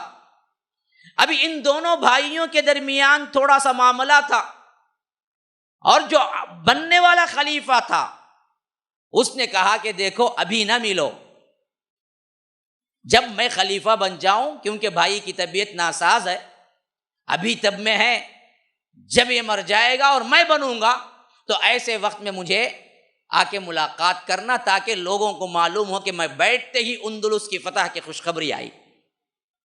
وہ اپنا آپ دیکھ رہا تھا، لیکن موسیٰ بن نصیر نے کہا کہ نہیں، ولید کا حکم ہے کہ فوری ملاقات کریں، اور اس کی بات کو نہ مانے، اور وہ آ کے کیا ہے ولید سے مل لیے، اور ملنے کے بعد تھوڑی مدت میں ولید کا انتقال ہو گیا۔ اب سلیمان بن عبد الملک بادشاہ بن گئے۔ وہ رنجش باقی رہی دل کے اندر کہ میں نے جب کہا تھا کہ تم رکو ابھی نہ ملو، لیکن تم نے میری بات نہیں مانی، اور آج میں بادشاہ ہوں۔ تو اسی وجہ سے تاریخ میں بڑے دردناک واقعات ہیں موسیٰ بن نصیر اور تاریخ ابن زیاد کے۔ یہ کہاں تاریخ میں گم ہوئے اور کب انتقال ہوا، کہاں ہوا، کچھ نہیں پتا چلتا، کیونکہ ایک بات کی نافرمانی، ایک رنجش کو لے کے سلیمان بن عبد الملک نے ایک کو تو موسیٰ بن نصیر کو تو جیل میں ڈال دیا، اور تاریخ ابن زیاد کو کہیں دور دراز پہ بھیج دیا۔ جو بہادر تھے، تاریخ ان کے ساتھ کیا کی دیکھیے، ہوتا ہے یہ سب کچھ، چھوٹے چھوٹے معاملات بڑے بڑے بن جاتے ہیں، اور یہ حالات اگر ان لوگوں کو موقع ملتا تو آج تاریخ کچھ اور ہی ہوتی۔ اگر واپس بھیج دیا جاتا موسیٰ بن نصیر کو اور تاریخ ابن زیاد کو پھر اندلس کے اندر، تو پتہ نہیں آج میپ میں ہندوستان کا رقبہ کہاں تک پہنچتا اور سندھ کا رقبہ کہاں تک پہنچتا، اور یہ دونوں ایشیائی ممالک تک بھی اسلام کا بول بالا کیسے ہوتا۔ تاریخ کچھ بالکل یہ ڈیفرنٹ ہوتی، لیکن معاملہ کیا تھا، ان دونوں کے ایک چھوٹی سی لغزش کی وجہ سے، کیا ہے، خلیفے کے ایک حکم کی وجہ سے تاریخ ابن زیاد تاریخ میں گم ہو کے رہ گئے۔ موسیٰ بن نصیر جیل میں اپنی زندگی گزارنے پہ مجبور ہو گئے۔ لیکن موسیٰ نے آتے وقت ایک بہت بڑا کام کیا تھا، وہ یہ کیا تھا کہ اپنے بیٹے کو وہاں کا گورنر بنایا تھا، عبد العزیز بن موسیٰ۔ وہ بڑے بہادر تھے، اور انہوں نے پوری حکومت کو وہاں پر بہترین طور پر منظم کیا، اور دھیرے دھیرے اسلام کا بول بالا ہونا شروع ہوا۔ عیسائی دنیا کی سب سے بڑی چال ان کے اندر بھی کیا ہے، ان کو بھی برباد کرنے کے لیے آگے بڑھی۔ وہ چال کون سی ہے معلوم ہے؟ یاد رکھو، آج پورے مسلم دنیا کو انہی چال کے اندر گھرا ہوا ہے، وہ ہے لڑکی کا فتنہ، بے حیائی کا فتنہ۔ یاد رکھو، آج بھی مسلم کنٹریز ہو یا نہ ہو، یا مسلمان دوسرے آزاد کنٹریز میں کیوں نہ رہ رہے ہوں، ہمارے اسلام کو سب سے بڑا خطرہ، ہمارے دین ایمان کو سب سے بڑا خطرہ فحاشی و عریانی اور ان کی عورتیں ہیں، جو کہ بسازش یا تو بستروں کی زینت بناتے ہیں، یا تو محبت کے نام پر بیویاں بناتے ہیں۔ کتنے لوگ ہیں ہمارے بھی جنہوں نے کیا کیا، محبت کی، کس سے؟ عیسائی لڑکی سے، پھر کیا شادی کر لی۔ اگر کوئی بتاتا ہے کہ بھائی آپ نے غلطی کی، کیوں کیا، کیا مسلمان بیٹیاں مر گئی تھی، تو اس وقت یہ بڑا اچھا جملہ بولتا، مولوی صاحب اہل کتاب سے تو شادی کرنے کی اجازت ہے نا، اللہ نے دیا ہے نا، ہاں اجازت تو ہے نا۔ صرف اس اجازت پر ہی نظر رہتی، اس سے پہلے بدبخت لے کے پھرا، نامحرم ہوتے ہوئے کھلایا پلایا، پکنک کو گیا، الگ الگ گھوما، یہ سب کہاں کی ہدایت تھی؟ پہلے لو ہوا یا پہلے شادی ہوئی؟ پہلے لو ہوا پھر شادی ہوئی۔ اللہ نے شادی کی اجازت دی، لو کی اجازت کہاں دی؟ آج بدبخت ترین لوگ، آج وہ لوگ جو آزاد پسند ہیں، جو آئی ٹی میں ہیں، جو فلاں میں ہیں، آج نوجوان کیا کر رہے ہیں، زیادہ تر اہل کتاب یا کتابیہ لڑکی سے شادی کر لیتے ہیں گھر برباد کرنے کے لیے۔ جب ان سے کہا جاتا ہے کہ بھائی مسلمان بچیاں ہیں نا بھائی، کیا سب مر گئے تمہیں؟ تو وہ بولتا کہ مولوی صاحب اجازت تو، ہاں اجازت ہے، بالکل صحیح ہے۔ سورہ مائدہ سورہ نمبر 5 آیت نمبر 5 میں اللہ تبارک و تعالی نے باقاعدہ اجازت دی، لیکن شادی کی اجازت دی، محبت کی نہیں۔ تم نے شادی پہلے کی یا محبت کی؟ پہلے محبت کی، ناجائز تعلق بنا، ناجائز طور پر اسے لے کے پھرتے رہے، ناجائز طور پر کیا تعلق بھی کبھی قائم ہو گیا، پھر اس کے بعد نام رکھنے کے لیے شادی ہو گئی، اور کہتا بندہ شادی تو جائز ہے نا۔ ارے بدبخت، شادی جائز ہے، لیکن کب؟ جب رب نے کہا کہ وہ محسنین غیر مصافحین ولا متخذی اخدان، شہوت رانی کرنے کے لیے نہیں، بے حیا نہ ہو، خاندانی عورتیں ہوں اور باحیا عورتیں ہوں، ایسی عورتوں سے تم شادی کر سکتے ہو۔ یہ ایک اضطراری کیفیت میں حکم تھا، جس کو نہ سمجھنے کی وجہ سے آج ہمارے اندر بھی خاندان برباد ہو رہے ہیں۔ اور جب یہ حکم ملا اس وقت ماشاء اللہ اسلامک دنیا غالب تھی، اور کوئی لڑکی گھر میں آتی تو مغلوب ہوتی، تو غالب کا جو مسلک اور جو عقیدہ ہے اس کو قبول کرنے میں آسانی ہوتا، جبکہ آج دنیا میں ہم مغلوب ہیں، ہم شکست خوردہ ہیں، اور ہمارے گھر میں اگر کوئی عیسائی لڑکی آئے گی تو وہ تمہارا دیکھ کے تبدیل ہونا تو بہت دور کی بات ہے، تم کو تبدیل کر کے رکھ دے گی۔ آج وہ زمانہ ہے، اور یہی 80% ممالک کی تاریخ یاد رکھو، مسلم ممالک اور عمرا کی تاریخ یہی ہے کہ جب انہوں نے دیکھا کہ تلوار سے زیر نہیں کر سکتے تو گھرانوں کے اندر لڑکیاں گھسائی، یا تو بیوی کے طور پر یا تو فحاشہ اور رقاصہ کے طور پر، اور انہوں نے سلطنتوں کی بنیادیں بھی ہلا ڈالی۔ یہی حال یہاں پر بھی ہوا، بہت جلد ہوا اندلس میں۔ جو راڈرک کی بیوی تھی، بیوہ تھی، عبدالعزیز بن موسیٰ اس سے شادی کیے، وہ عیسائی تھی، اور عیسائیت پر رہنے کے باوجود بھی کیا ہے، انہوں نے کیا کیا، اس بات کو لائٹ لیا، گہرا نہ لیا۔ آخر کیا ہوا، یہ عیسائی بیوی نے وقت گزرنے کے ساتھ ساتھ بہت جلد عیسائیوں کی ہمدردی حاصل کر لی، اور یہاں تک کہ عبدالعزیز بن موسیٰ یہ سوچنے لگے کہ خلافت سے ہی کٹ جائیں اور الگ مملکت یہاں پر قائم کر لیں، اور عیسائیوں کو بڑے بڑے مناصب دیے جانے لگے۔ تو خلیفے کو معلوم ہوا، سلیمان بن عبد الملک اس وقت خلیفہ تھے، تو روایتوں میں آتا ہے کہ 5 اشخاص کو کیا ہے انہوں نے بلایا اور بتایا کہ دیکھو کہ یہاں پر معاملہ بگڑ رہا ہے، اور ایک عیسائی عورت پوری حکومت کو ڈھانے کے لیے تیار ہے، تم جاؤ تحقیق کرو، اگر واقعتاً یہی بات ہے اور یہ بغاوت کرنے پہ آمادہ ہے تو اس کو قتل کر دو، اور دوسرے کو میری طرف سے وہاں پر خلیفہ بناؤ، وہاں پر گورنر بناؤ۔ اب یہ 5 افراد جب گئے، وہاں دیکھا کہ موسیٰ بن عبدالعزیز کا معاملہ بالکل وہی ہے جو کہ ہمیں رپورٹ دی گئی ہے، تو آخر کار کیا ہے کہ وہاں پر ان کا قتل ہوا، اور باقاعدہ خلیفے کی اجازت سے ہوا۔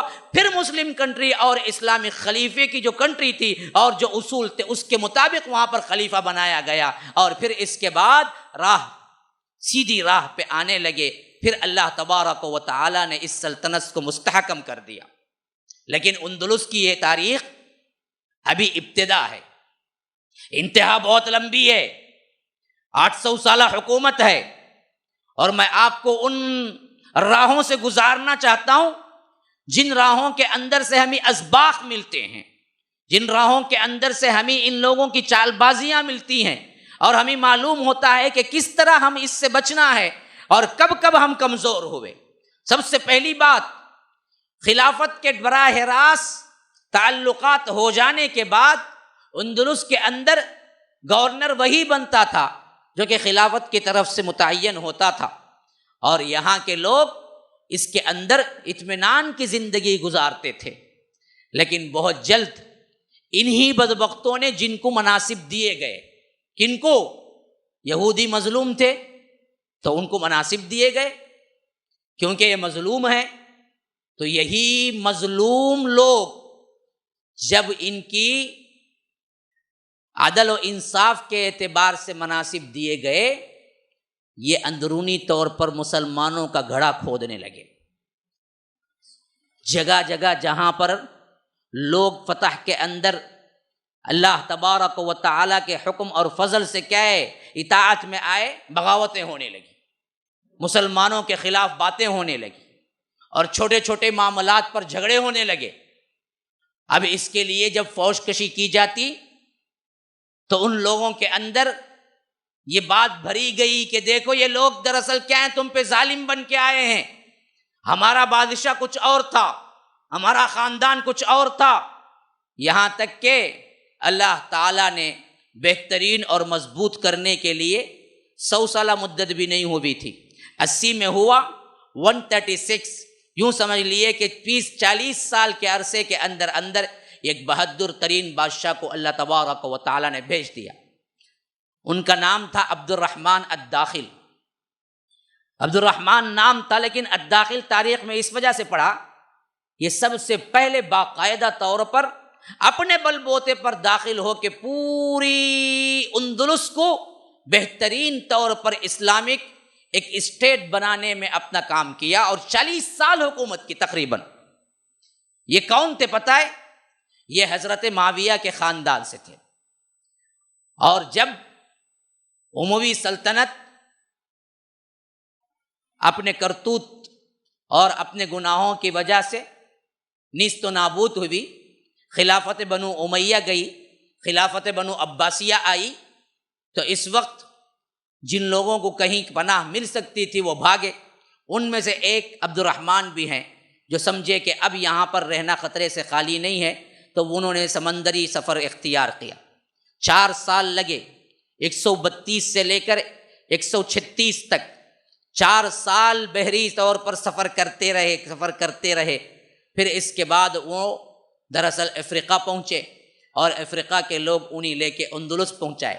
اب اندلس جب پہنچے تو لوگ سب مل کے کہا کہ آج سے آپ ہمارے خلیفہ ہیں، آپ کے لیے ہم راہ تک رہے تھے، ہمارے لیے یہاں کی قوم کے لیے ایک مضبوط ترین خلیفہ چاہیے، ہم آپ کے لیے کیا ہیں، یہ خلافت کی گدی دیتے ہیں۔ تو اس وقت بنو امیہ، بنو عباسیہ، ان دونوں کی ڈائریکٹ خلافت اندلس کو نہیں پہنچی، بلکہ بالکل خود مختار ایک خلافت عبد الرحمن الداخل کے ذریعے اللہ تبارک و تعالیٰ نے اندلس میں قیام کیا۔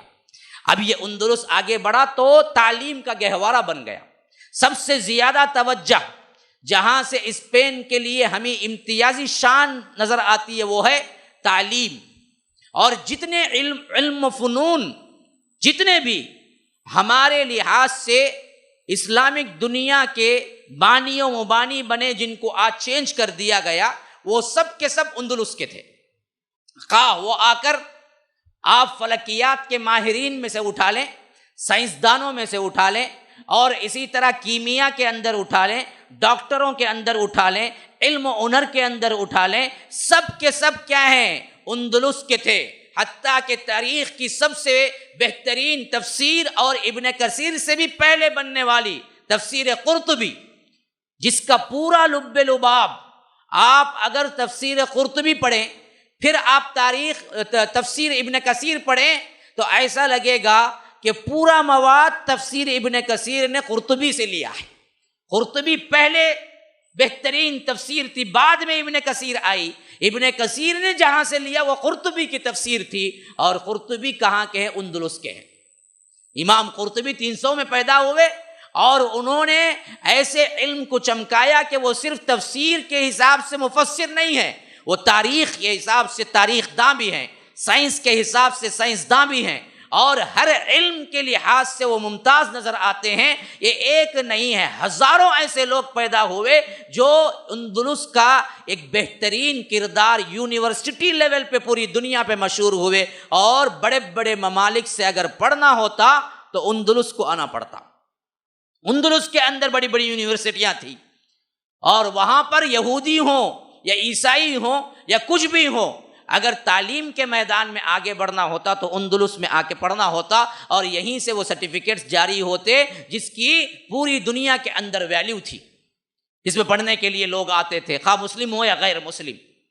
اور یہ اندلس کو اس حد تک عبد الرحمن الداخل نے پہنچایا، تعلیمی میدان میں ہو، عدل و انصاف کے میدان میں ہو، اور اسی طرح زراعت کے میدان میں ہوں، اور اسی طرح مملکت کے حکومت کے اسرار و رموز میں ہوں، ہر معاملے میں بہترین طور پر ایک سلطنت بنایا جس کے بل بوتے پر مسلمانوں کے لیے ایک آئیڈیل اور غیر مسلموں کے لیے ایک راحت اور رحم اور آرام و سکون کی سلطنت بنی، جس کی وجہ سے لوگ ہر طرف سے یہاں سے آنے لگے، رہنے لگے، بسنے لگے، اور یہ اندلس ایک بہترین طور پر پوری سلطنت اسلامیہ کے لیے ایک مشعل بن گیا۔ لیکن یہ کب دیکھنا گوارا تھا غیر مسلموں کو، یہودیوں عیسائیوں کو؟ یہ لوگ بارہا فوجی جنگیں ہوں یا جھڑپیں ہوں یا خفیہ طور پر کیا ہے بغاوتیں ہوں، کرتے رہے، اور مسلمان جب تک طاقت پہ رہے۔ ہم کو ایک ایسا واقعہ بھی پوری 800 سال کی حکومت میں بتا نہیں سکتے جس میں ظلماً یا کسی کو صرف غیر مسلم ہونے سے یا عیسائی یہودی ہونے سے انہوں نے قتل کیا ہو یا اس کو پامال کیا ہو۔ یہ ہماری تاریخ ہے، کوئی نہیں بتا سکتا کہ ظلماً، حالانکہ 800 سال، لیکن ان کے ہاتھوں میں 1-2 سال بھی حکومت رہی تو مسلمانوں کو مارنے میں کبھی ان لوگوں نے کیا نہیں کیا، کوئی درگزر کا کام نہیں لیا۔ تاریخ کو ہم نے دیا، لوگوں کو ہم نے دیا، لیکن افسوس یہ ہے کہ ہم جب کمزور ہوئے تو بدبختوں نے ہمارے اوپر چھری چلائی۔ یہ ہم کو پتہ نہیں ہے۔ اب آگے بڑھو۔ عبد الرحمن الداخل کے بعد ان کے بیٹوں نے حکومت سنبھالی۔ اللہ کے فضل و کرم سے اندلس مسلمانوں کا گہوارہ ہوا، اور شاندار ترین عمارتوں میں سے ایک مسجد قرطبہ تھی، آج بھی موجود ہے۔ کئی ہزار دراہم، کئی ہزار سونے کے ٹکڑے اور چاندی کے ٹکڑے خرچ کر کے بہترین طور پر پوری مملکت کے لیے شاندار مسجد بنی۔ ابھی میں پڑھ رہا تھا کہ باقاعدہ طور پر جنہوں نے اندلس کا دورہ کیا، اپنے دورے کے واپسی پہ لکھتے ہیں کہ جب ہم نے دورہ کیا تو سب سے بڑی کشش یہی تھی کہ ہم مسجد قرطبہ کو دیکھ لیں، اور وہ مسجد جس کی شان اور جس کی اہمیت پر اشعار لکھے گئے اور مسلمانوں کی یادگار تھی، اور اس کے لیے ہم نے وہاں کا سفر اختیار کیا تو نزدیک آتی جا رہی تھی تو دل کی دھڑکنیں بڑھ گئی تھی کہ پتہ نہیں آج وہ مسجد پہ ہم نماز ادا کریں گے تو کیا حیثیت ہوگی، دل کے اندر کیا جذبات ہوں گے۔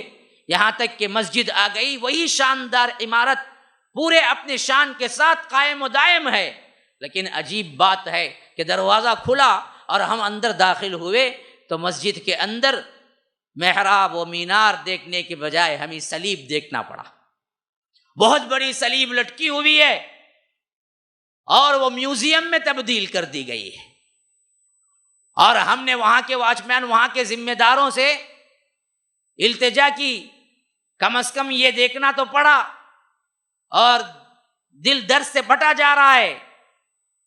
2 رکعت نفل نماز پڑھنے کی کہیں کونے میں اجازت دے دو، ہم پڑھ لیتے ہیں، تو وہاں پر بتایا گیا کہ یہاں نماز پڑھنے کی اجازت نہیں ہے آپ کو۔ یہ میوزیم ہے، پبلک پلیس ہے، کوئی بھی آئے دیکھے جائے، لیکن نماز نہیں پڑھ سکتے۔ بہتے آنسوؤں کی نم آنسوؤں کے ساتھ میں واپس ہوا۔ وہ کہہ رہے ہیں کہ درد تھا ہی پہلے ہی کہ مسجد کیا ہے، وہاں پر محراب مینار ہونے کے بجائے صلیب لٹکی ہوئی ہے، لیکن اس سے زیادہ درد اس وقت ہوا کہ ہمیں 2 رکعت نفل نماز پڑھنے کی بھی اجازت نہ ملی، اور ہم وہاں سے باہر آئے کہ آج وہ چیز جہاں مسجد ہونے کے باوجود نماز نہیں پڑھ سکتے، یاد رکھو یہ ہمیں للکار پکار کے کہہ رہی ہے کہ تمہارے لیے بھی دستک دے رہی ہے، اس دستک کو سن لو تو یاد رکھو بچا سکتے ہو۔ اگر تم بھی اسی طرح جیسے ان لوگوں نے بھلایا اور جیسے ان لوگوں نے عام زندگی میں اپنے آپ کو ملوث کیا تو اللہ نے چھین لی، وہی حالت ہماری کہیں نہ ہو جائے۔ یہ آج کی بات میں بتا رہا ہوں۔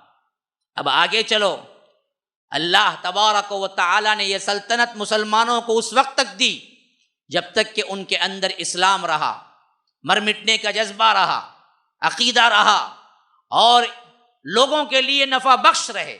یہ سب سے اہم چیز ہے۔ حکومتیں وہی قائم ہوتی ہیں جو لوگوں کے لیے نفع بخش ہوں، ان کے اندر عیاری آ جائے، عیاشی آ جائے، لوگوں کے لیے کوئی نافع نہ بنے، یاد رکھو اللہ اس کو بہت جلد مٹا دیتا ہے۔ سورہ رعد کی اسی وجہ سے میں نے 17ویں آیت آپ کے سامنے تلاوت کی، ایک سورہ بقرہ کی تلاوت کی، ایک سورہ رعد کی تلاوت کی۔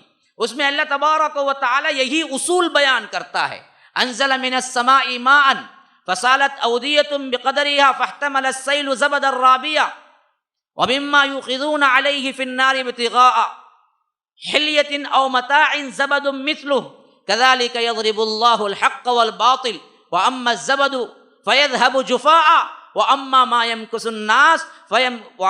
ينفع الناس فيمكث في الارض كذلك يضرب الله الامثال۔ سورہ رعد کی 17ویں آیت۔ اللہ آسمان سے بارش برساتا ہے، وہ بارش کیا ہوتی ہے؟ وہ بارش کیا ہوتی ہے؟ پہاڑوں پر، میدانوں پر، ڈھلوانوں پر، جاری رہنے والی نہروں پر، سب پر یکساں برستی ہے، یکساں برستی ہے۔ لیکن زمین کا جو حصہ جذب کرنے کے قابل ہوتا ہے وہ وہی بارش سے پھل دیتا ہے۔ بارش لی، پھل دیا، نافع ہے نا، تو وہ زمین باقی رہتی ہے۔ دوسری زمین کا وہ حصہ جو پتھریلا تھا، جس کے اندر کوئی کیا ہے، درخت اگنے کا کیا ہے، اس کے اندر صلاحیت نہیں تھی، وہ لیا ہی نہیں، اس پر سے سیلاب کی طرح پھسلتے ہوئے پانی نکل گیا۔ لیکن تیسرا حصہ جو ڈھلوان میں تھا، اس نے اس پانی کو کم از کم جمع تو کر لیا کہ پیاسا آئے وہ پانی وہاں سے پی کے جائے، نفع بخش جو ہے وہ ٹھہرا۔ اسی لیے فرماتا ہے کہ وہ اما ما ينفع الناس فيمكث في الارض، اصل میں جو لوگوں کے لیے نفع بخش ہوتا ہے ہم اسی کو زمین پہ رکھتے ہیں۔ كذلك يضرب الله الامثال، ایسے ہی اللہ تبارک و تعالی تمہیں مثالوں سے سمجھاتا ہے۔ لوگوں کے لیے نفع بخش بنو، خود کا نفع اٹھانا چھوڑو، دوسروں کے لیے نفع بخش بنو تو اللہ تبارک و تعالی ان کو قائم رکھتا ہے۔ تو اندلس کی حکومت جب تک لوگوں کے لیے نفع بخش رہی، تعلیم کے میدان میں، تعلم کے میدان میں، اسی طرح ہر میدان میں، تو اللہ تبارک و تعالی انہیں رکھا۔ لیکن جب ان کے اندر سے نفع بخشی نکل گئی، ان کے اندر ٹھہرنے کی پوزیشن بھی اللہ نے نکال دیا۔ آج پوری دنیا میں حکومتیں ان کی ہیں جو اللہ کو سب سے زیادہ ناراض ہیں، پھر بھی ہیں تو وجہ یہ ہے کہ وہ لوگوں کے لیے نفع بخشی کا کام کر رہے ہیں۔ ہاں، وَأَمَّا مَا يَنْفَعُ النَّاسِ فَيَمْكُثُ فِي الْأَرْضِ، زمین میں ٹھہرے ہوئے ہیں، اور مسلم امہ ان کے پاس کچھ دینے کے لیے نہیں ہے۔ سائنس میں جاؤ، تعلیم میں جاؤ، کھلانے کے جاؤ، کسانوں پہ جاؤ، جو بھی ہو سب کن کے ہاتھ میں ہے؟ غیر مسلموں کے ہاتھ میں۔ مسلمان دنیا کو کیا دے رہا ہے؟ لوگوں کو کیا دے رہا ہے؟ کچھ نہیں، کچھ نہیں دے رہا ہے۔ تو ٹھہرنے کی پوزیشن بھی پھر نہیں ہے، ٹھہرنے کی پوزیشن نہیں ہے۔ یہی اللہ تعالیٰ کہتا ہے ینفع الناس بنو، لوگوں کے لیے نفع بخش رہو۔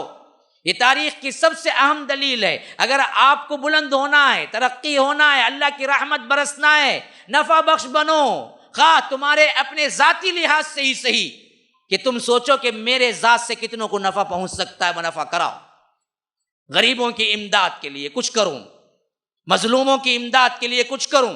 تمہاری اپنی اپنی صلاحیتیں جو بھی ہیں، ان صلاحیتوں کے عوض تم نفع بخش بنو۔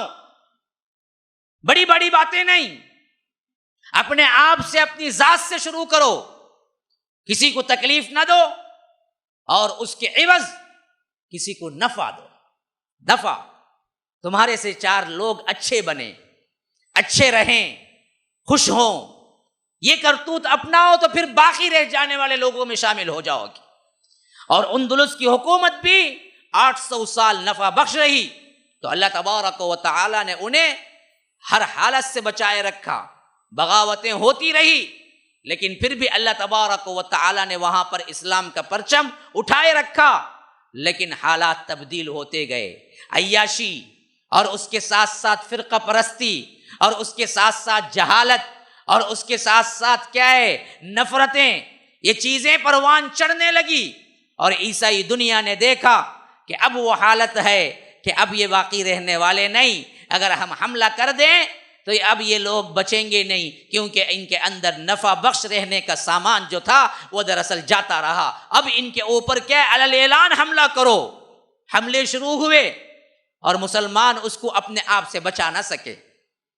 ایک ایک عیسائی دنیا کا ایک ایک بڑا بڑا جرنیل لشکر لے کے اس پر حملہ آور ہوتے رہا، اور اندلس جو اتنا بڑا تھا، جو آج کا پرتگال اور ساتھ میں اسپین ملا کے تھا، وہ سکڑنے لگا، یہاں تک کہ سکڑتے سکڑتے سکڑتے ایک آخری جو قرطبہ ہے، جو کہ پارلیمنٹ تھا اس وقت کا، وہ ہاتھ میں بچا، اور اس کے علاوہ سب کچھ چلا گیا۔ 1400 عیسوی کے اندر 890 پر 7 ہجری کے اندر، بالکل 90 کے ہجری میں آیا، 890 پر 7 میں ہاتھ سے گیا، تو 800 سال کی حکومت تھی، اور یہ 800 سال کی حکومت میں جب تک نفع بخش رہے اللہ تبارک و تعالی نے ان کو دیتا رہا، لیکن یہ لوگ اپنی نفع بخشی کھوئے تو یاد رکھو اللہ تبارک و تعالی نے ان سے چھین لیا، اور ایسے ہوا کہ عبداللہ جو آخری یہاں کا بادشاہ بنا، الحمراء، یہ سب سے بڑی کیا ہے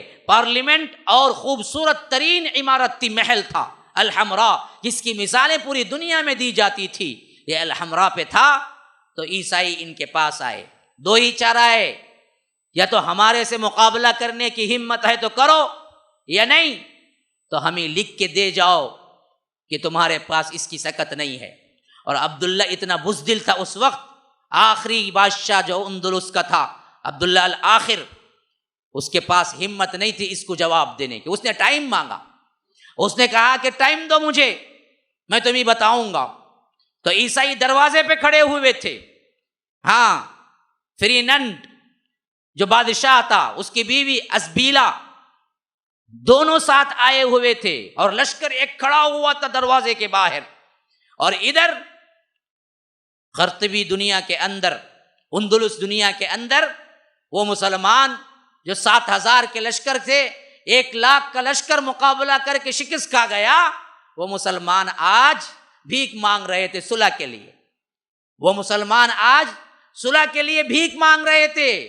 ان کی بہادری چلی گئی، ان کی شجاعت چلی گئی، ان کی اہمیت چلی گئی، کیوں؟ فرقوں میں بڑھ گئے تھے اور مناظرے ہو رہے تھے۔ ہاں، یہاں عیسائی دستک دے رہے تھے کہ تمہاری آخری تیاری کر لو جو بھی کرنا ہے، اور مسلمان مؤرخین لکھتے ہیں قرطبہ کے اندر جو مسلمان تھے وہ بیٹھ کے حنفی شافعی کی جھگڑوں میں بڑے بڑے مناظرے کر رہے تھے۔ اسی واسطے ہمارے ہاتھ سے سلطنتیں نکلی، ہم فرقوں میں بڑھ گئے، ہمارے اندر کا اتحاد پارا پارا ہو گیا۔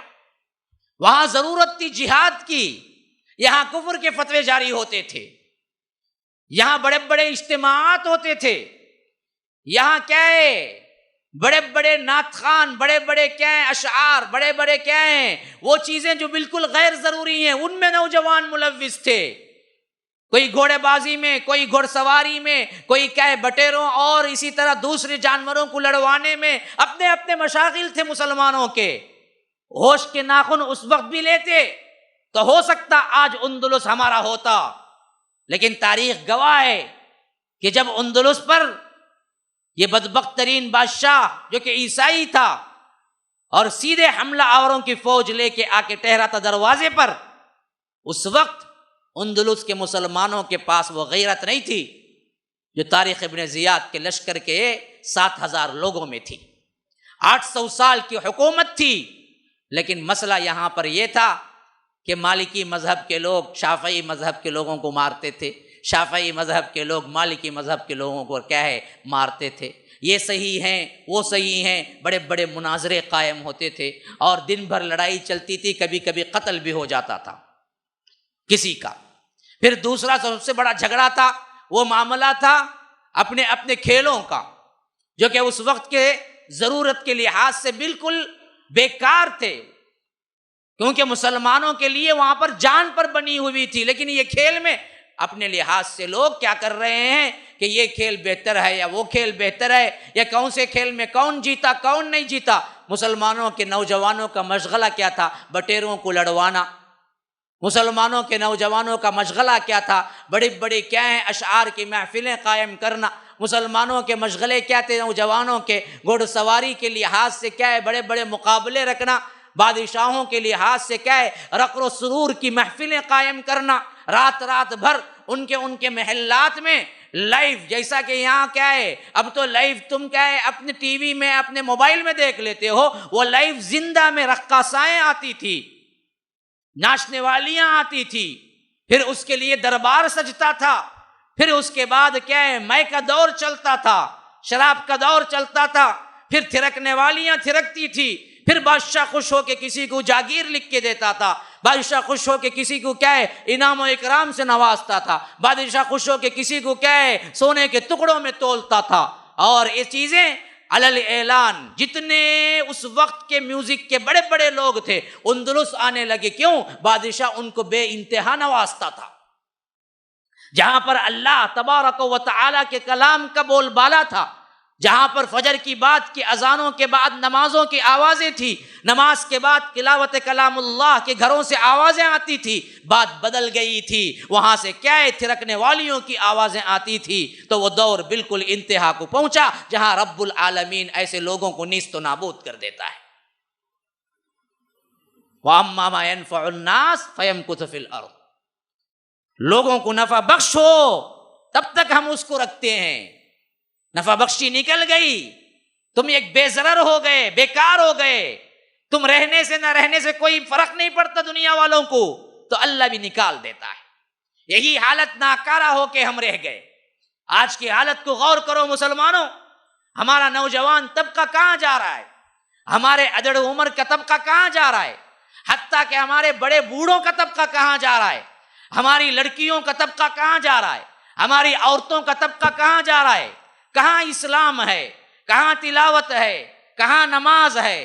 کہاں تہجد ہے؟ کہاں اللہ تبارک و تعالیٰ کی اطاعت ہے؟ وہ مائیں کہاں گئی جو کہ دودھ پلاتی تھی تو بھی کیا ہے قرآن کی تلاوت زبان پہ ہوتی تھی، ساتھ میں بچوں کو دودھ پلاتی تھی، بغیر بسم اللہ کے چھاتی کو منہ نہ لگاتا تھا بچہ. لیکن آج کیا ہیں ڈبے کے دودھ پہ پلنے والے بچے کیا خالد ابن الولید ہوں گے، طارق ابن زیاد ہوں گے، موسیٰ بن نصیر ہوں گے، سلطان صلاح الدین ایوبی ہوں گے؟ نہیں ہو سکتے. ہم نے اپنی ماؤں کو گنوا دیا، اپنی بیٹیوں کو گنوا دیا، اپنے کیا ہیں بہترین اسلحہ جو نوجوانوں کا ہے، بہترین کیپٹل ہمارا جو سرمایہ ہے، ہمارے نوجوانوں کو ہم نے کیا ہے چھوڑ دیا. شتر بے مہار ہمارا نوجوان ہے، اس کو کسی کی اطاعت پسند نہیں آتی، نہ اللہ کی، نہ رسول کی، نہ ماں باپ کی، نہ بڑے بھائی کی، نہ بڑوں کی، نہ محلے کے اچھے لوگوں کی. وہ اپنے آپ میں آزاد پھرتا ہے. کوئی نشے میں ہے، کوئی ڈرگس میں ہے، کوئی واٹس ایپ پہ ہے، کوئی فیس بک پہ ہے، کوئی نیٹ پہ فحاشی دیکھ رہا ہے، اپنے آپ کو کیا برباد کر رہا ہے. نوجوانی میں نوانی کھو دی، نوجوانی میں جوانی کھو دی.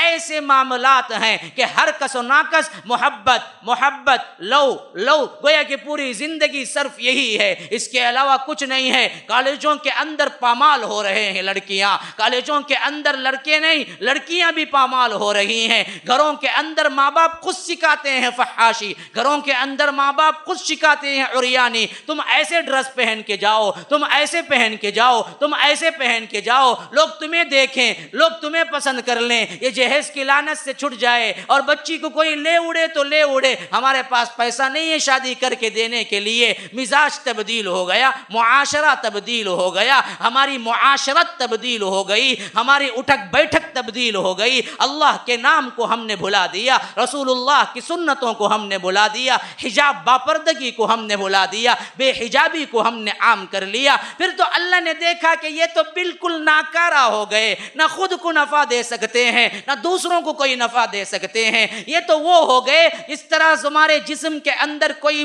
عضو سڑ جاتا ہے تو ڈاکٹر کہتا ہے اب اس عضو کا رہنا بھی بہت بڑی مشکل ہے. اگر یہ عضو رہ گیا تو تمہارا پورا جسم زہر سے بھر جائے گا اور تمہیں موت کا شکار کر دے گا. تو اس وجہ سے کرو تو کیا کرو، اس سڑے ہوئے عضو کو کاٹ دو اسی وقت تاکہ پورے بدن میں تمہیں زہر نہ ملے اور زندگی بچ جائے. بعینہ اسی طرح پوری دنیا کے لوگوں کے حساب سے ہم ایک معطل عضو بن کے رہ گئے، ہم ایک بیکار عضو بن کے رہ گئے. ہم ایک زخم خوردہ عضو بن کے رہ گئے، ہم ایک سڑان بدبو والا عضو بن کے رہ گئے، تو ڈاکٹروں کے مطابق جس طرح وہ عضو کاٹ کے پھینک دیا جاتا ہے تاکہ سب کے لوگوں کو، پورے جسم کو سلامتی ملے، تو اللہ تبارک و تعالی بھی ہمیں کاٹ کے پھینک دیا تاکہ دوسرے لوگوں کو اس عضو کی سڑان اور بدبو تکلیف نہ پہنچائے۔ یہ ہماری حالت ہے۔ ہوش کے ناخن اب بھی لو، اب بھی سمجھو، اللہ کی اطاعت میں آ جاؤ، اللہ کے رسول کی اطاعت میں آ جاؤ، فرقہ پرستی کے نعرے لگانا چھوڑو۔ اللہ اور اس کے رسول صلی اللہ علیہ وسلم نے جو زندگی دی ہے اس زندگی کو قبول کر لو، آپس کے اندر اتحاد قائم رکھو، اپنی لڑکیوں کو دین سکھاؤ، تعلیم کا ایک لفظ بھی نہ سکھایا تو اللہ نہیں پوچھے گا، یہ بھی سیڑھی کا ایک حرف بھی نہ سکھایا تو اللہ باپ اور ماں کو نہیں پوچھے گا کیوں نہیں سکھایا، لیکن اس کے لیے تو تم ڈاکٹر انجینئر پڑھانے کے لیے تن من دھن لگا رہے ہو، لیکن تعلیم جو کہ تمہارے اوپر واجب ہے، اللہ کا نام سکھاؤ، اللہ کی اہمیت، اللہ کی وحدانیت سکھاؤ، رسول کا تعارف کرواؤ۔ اقرأ بسم ربک الذی خلق، خلق الانسان من علق، اقرأ وربک الاکرم الذی علم بالقلم، علم الانسان ما لم يعلم۔ پہلے وحی کے الفاظ پڑھ، کیا پڑھوں کیا پڑھوں؟ پوچھا گیا کیا پڑھوں؟ کہا کہ اقرأ بسم ربک الذی خلق، اللہ کا نام پڑھ جس نے پیدا کیا، خلق الانسان من علق، جس نے خون کی بھٹکی سے انسان کو پیدا کیا، کچھ نہیں تھا، منی کے قطرے سے، گندے پانی سے تجھے پیدا کیا، اس رب کی وحدانیت کو پڑھ، اقرا، پھر پڑھ، کیا پڑھوں؟ وربک الاکرم، تیرا رب کریم ہے، تیرا رب اکرم ہے، تیرا رب رحیم ہے، تیرا رب وہ ہے جو تمام جہانوں کو پالنے والا ہے، اکبر ہے، تو یہ رب کے بارے میں پڑھ۔ لیکن ہم نے نہ رب کے بارے میں بچی کو سکھایا، نہ بچے کو سکھایا، نہ وحدانیت سکھائی، نہ رحیمیت سکھائی، نہ یہ بتایا کہ لاکھ گناہ کر لو پھر بھی آؤ رب کے دربار میں ایک مرتبہ استغفار کر لو، اللہ بخش دے گا۔ آج کا نوجوان تڑپ رہا ہے، کوئی گناہ میں پڑ گیا تو اس کو معلوم نہیں اللہ غفور الرحیم ہے، اس کو معلوم نہیں اللہ بخشنے والا ہے، اسی ایک گناہ کی وجہ سے وہ آگے بڑھتا گیا، آخر کار خودکشیاں کر لی، آخر کار کیا ہے، دین سے دور ہو گیا، آخر کار کیا ہے، اپنی تہذیب چھوڑ دی، اپنے تمدن چھوڑ دیا، اپنا مذہب تبدیل کر لیا۔ کیوں؟ ماں باپ نے اس کے لیے نہ رب کے بارے میں بتایا، نہ وحدانیت کے بارے میں بتایا، نہ رب کی ربوبیت کے بارے میں بتایا، نہ رحمانیت کے بارے میں بتایا، نہ اکرمیت کے بارے۔ اللہ کہتا ہے وَرَبُّكَ الْأَكْرَمُ، اللہ بڑا کریم ہے، یہ بات کو سکھاؤ، تم اپنے بچوں کو سکھاؤ تم، کیونکہ اسی سے تو اللہ سے محبت پیدا ہوگی۔ رب ہمارا بڑا کریم ہے، الذی علم بالقلم، جس نے تمہیں قلم سے تعلیم دی، علم الانسان ما لم یعلم، انسان کو وہ کچھ سکھایا جو وہ نہیں جانتا تھا۔ تو یاد رکھو، تعلیم دنیا کی یہ بھی سیڑھی پڑھانا بھی تم پہ واجب نہیں ہے، اگر تم نہ پڑھاؤ اللہ نہیں پوچھے گا، لیکن اسلام کی وحدانیت، توحید، اللہ کے رسول صلی اللہ علیہ وسلم کی اطاعت اگر تم نے نہ پڑھائی تو اللہ کل پوچھے گا ضرور بالضرور، تمہیں اولاد میں نے دیا تھا، اولاد کی تربیت کیوں نہیں کی؟ جس کے بارے میں حکم نہیں ہے اس کے لیے تو تم اپنا آپ نہیں، اپنا پیسہ نہیں، اپنا خون پسینہ نہیں، حتیٰ کہ اپنے ایمان کو بھی خراب کر کے تم بھیجتے ہو اسکولوں میں، کالجز میں، لیکن اس کی کوئی تیاری نہیں کرتے ہو کہ اسی بچی کو جس کو تم ڈاکٹر بناتے ہو یا انجینئر بناتے ہو، ہم نے اس لیول کی تعلیم دین کی بھی دی ہے۔ جہاں تم نے 12 سال اسکولنگ پڑھائی، 5-6 سال کیا ڈگری پڑھائی، تم سمجھتے ہو کہ میں نے ڈگری پڑھا دی، لیکن یہ دھیرے دھیرے ڈگری نہیں پڑھائی، تم نے الحاد کی طرف کھینچا، اور آخرکار جو ڈاکٹر بن کے نکلتی ہے وہ ساتھ میں ملحد بھی بن کے نکلتی ہے، وہ ساتھ میں عیسائی بھی بن کے نکلتی ہے، وہ ساتھ میں لامذہبیت کا شکار بھی ہو کے نکلتی ہے۔ جس ماں کے یہ خیالات ہوں کیا وہ بچے کو اسلام دے سکے گی؟ ہماری نسلیں بیکار ہیں، ہماری نسلوں کو خطرہ ہے۔ دین کو سمجھنا انتہائی ضروری ہے، دین کی تعلیم دینا انتہائی ضروری ہے۔ آج کے نوجوانوں کو خصوصاً ایک ایک کو اپنے اپنے بزرگوں سے مشورہ لینا چاہیے، اور بزرگ حضرات انہیں صحیح طور پر رہنمائی کرنی چاہیے، ورنہ تو وقت گواہ ہے۔ اللہ تبارک و تعالی اپنی بات کو کبھی تبدیل نہیں کرتا۔ قوموں کے ساتھ جو انصاف ہوا، قوموں کے ساتھ جو کچھ بھی چیزیں ہوئی، اطاعت پر اللہ نے باقی رکھا، نافرمانی پر اللہ نے نیست و نابود کیا، تو یہ ضرور بالضرور ہمارے ساتھ بھی ہوگا جب ہم اس چیز کو پامال کر دیں گے، اپنے ذہن میں نہ لائیں گے۔ یہی حال اندلس کا بھی ہوا۔ آخری مرتبہ یہ عبداللہ آخر سلطنت کی گدی پہ بیٹھا۔ روایتوں میں آتا ہے کہ اس کی ماں بڑی دیندار تھی، لیکن تربیت صحیح نہ کر سکی، شراب میں مدہوش رہتا تھا، اور اس کے ساتھ ساتھ بزدل بھی تھا۔ عیسائی قوم آئی، جنگ لڑنے سے کترایا، اپنی چند سال کی زندگی بچانے کے لیے صلح کے لیے ہاتھ پاؤں پکڑ لیے، ہم صلح کر لیتے ہیں۔ فرنینڈ جو کہ اس وقت کا بادشاہ تھا، اس وقت کا کمانڈر تھا، اس نے کہا کہ چلو شرائط کیا ہوں گے، معمولی سی شرائطوں پہ اٹھا کے قرطبہ بیچ دیا۔ شرائط لکھی کیا گئی تھی؟ جو مسلمان اسپین میں رہنا چاہے اس کو آپ ٹارچر نہیں کریں گے، نکالیں گے نہیں، اور جو مسلمان مراکش وغیرہ باہر چلے جانا چاہیں ان کو بھیجنے کے لیے سپورٹ کریں گے۔ نمبر 1 صلح ہو گئی۔ نمبر 2 یہ لکھا گیا کہ دیکھو جو بھی یہاں رہنا چاہے گا اس کے لیے مذہبی آزادی ہوگی، آپ لوگ اس کو کیا ہے زبردستی عیسائی نہیں بنائیں گے، اور جو مساجد ہوں گے وہ محفوظ ہوں گے، تم اپنی جگہ عبادت کرو، یہ اپنی جگہ عبادت کریں گے۔ صلح نمبر 2 طے ہو گئی۔ اس کے عوض کیا ہوگا؟ اس کے عوض عبداللہ اپنا محل، اپنا سب کچھ قربان کر کے ان کے حوالے کر دے گا، اور اس کو چند سکے دے دیے جائیں گے، چاہے تو باہر چلے جاؤ یا رہ کے زندگی گزارو۔ اتنا بزدل تھا کہ ان شرائطوں پر بھی کیا ہے بات مان لی گئی، اور کیا ہے لکھ دیا گیا، شرائطیں پوری ہو گئی۔ اب اس کے بعد کی حالت ہی بہت غور سے سننا ہے۔ پھر اس کے بعد بغیر کوئی لڑائی کے دروازے کھول دیے گئے اندلس کے۔ عیسائی فوج اندر داخل ہوئی، حالانکہ شرط میں کیا لکھا گیا؟ کوئی جنگ نہیں ہوگی، اور مسلمانوں کی آزادی محفوظ رہے گی، اور جو رہیں گے ان کو رہنے دیا جائے گا، جو جائیں گے ان کو کیا ہے جہاز کی سہولت میسر کر کے دیں گے۔ لیکن ایک لمحے کے لیے بھی ان چیزوں پر عمل نہیں کیا گیا۔ تاریخ گواہ ہے، جب یہ لوگ اندر داخل ہوئے، اسی وجہ سے کفار پہ اعتبار نہ کرنا، انہوں نے ہمیشہ ہمیں دھوکے دیا ہے۔ جب وہ لوگ اندر داخل ہوئے تو سب سے پہلے جس کے عوض اس نے خود رہنے کی گارنٹی لیتی، اس کو بھی نکال دیا۔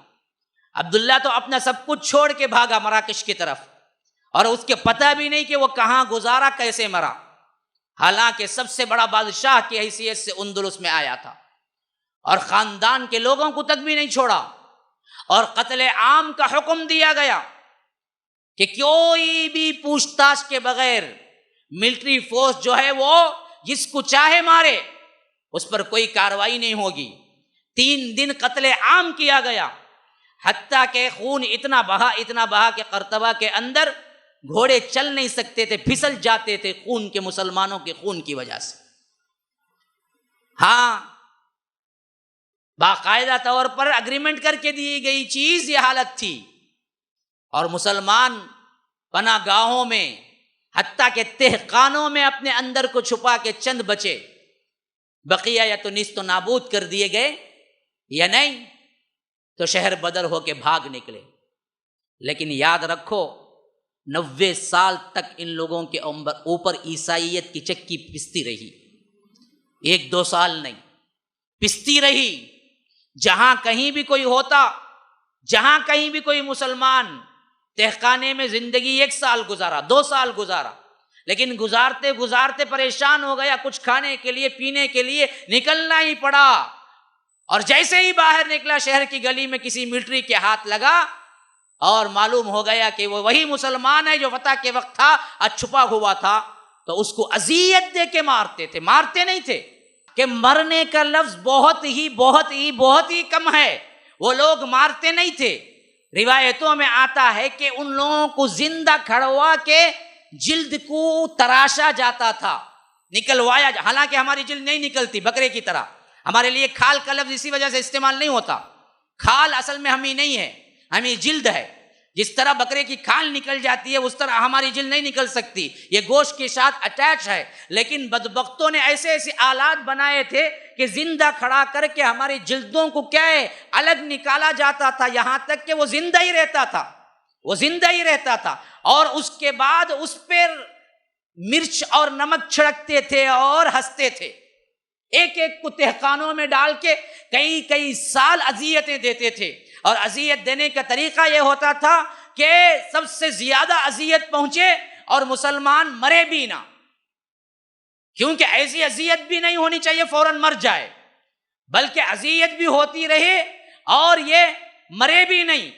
تو ہوتا تھا کہ چکیوں میں ان کو پیسا جاتا تھا، روایتوں میں آتا ہے کہ وہ چکی کیسے تھے کہ ان چکیوں کے جو پھرانے کے جو آلات تھے ان کے اندر ان کے پاؤں کی ایک طرف کی چکی کے ساتھ باندھ دیا جاتا تھا، اور ایک پاؤں اور ایک طرف کی چکی کے ساتھ باندھ دیا جاتا تھا، ایک ہاتھ اوپر کی چکی سے باندھ دیا جاتا تھا، دوسرا ہاتھ دوسرے کی چکی سے باندھ دیا جاتا تھا، ہر طرف 4 کارندے بیٹھے ہوئے ہوتے تھے چکی کے پاٹ کو پیسنے کے لیے، اور یہ ٹائٹ ہر طرف سے چاروں طرف سے، ایک پاؤں اس طرف مخالف سمت میں دوسرا پاؤں، ایک ہاتھ اوپر کی طرف مخالف سمت میں دوسرا ہاتھ، اور اوپر بیٹھے ہوئے ان بدبختوں کو کہا جاتا تھا کہ آہستہ آہستہ چکی کے پاٹوں کو پھراؤ، جس سے کیا ہے جیسے جیسے پھرتے یہ ہاتھ اور یہ کھندے سے الگ ہونا، یہ ہاتھ یہ کھندے سے الگ ہونا، یہ پاؤں یہ کمر کے پاس سے الگ ہونا، یہ پاؤں یہ کمر کے پاس سے الگ ہونا، اس طرح بیٹھ کے تماشا دیکھتے، اور پھرانے والا ایک مشت نہیں پھراتا کہ ٹکڑے ٹکڑے ہو جا کے موت کے منہ میں چلا جائے،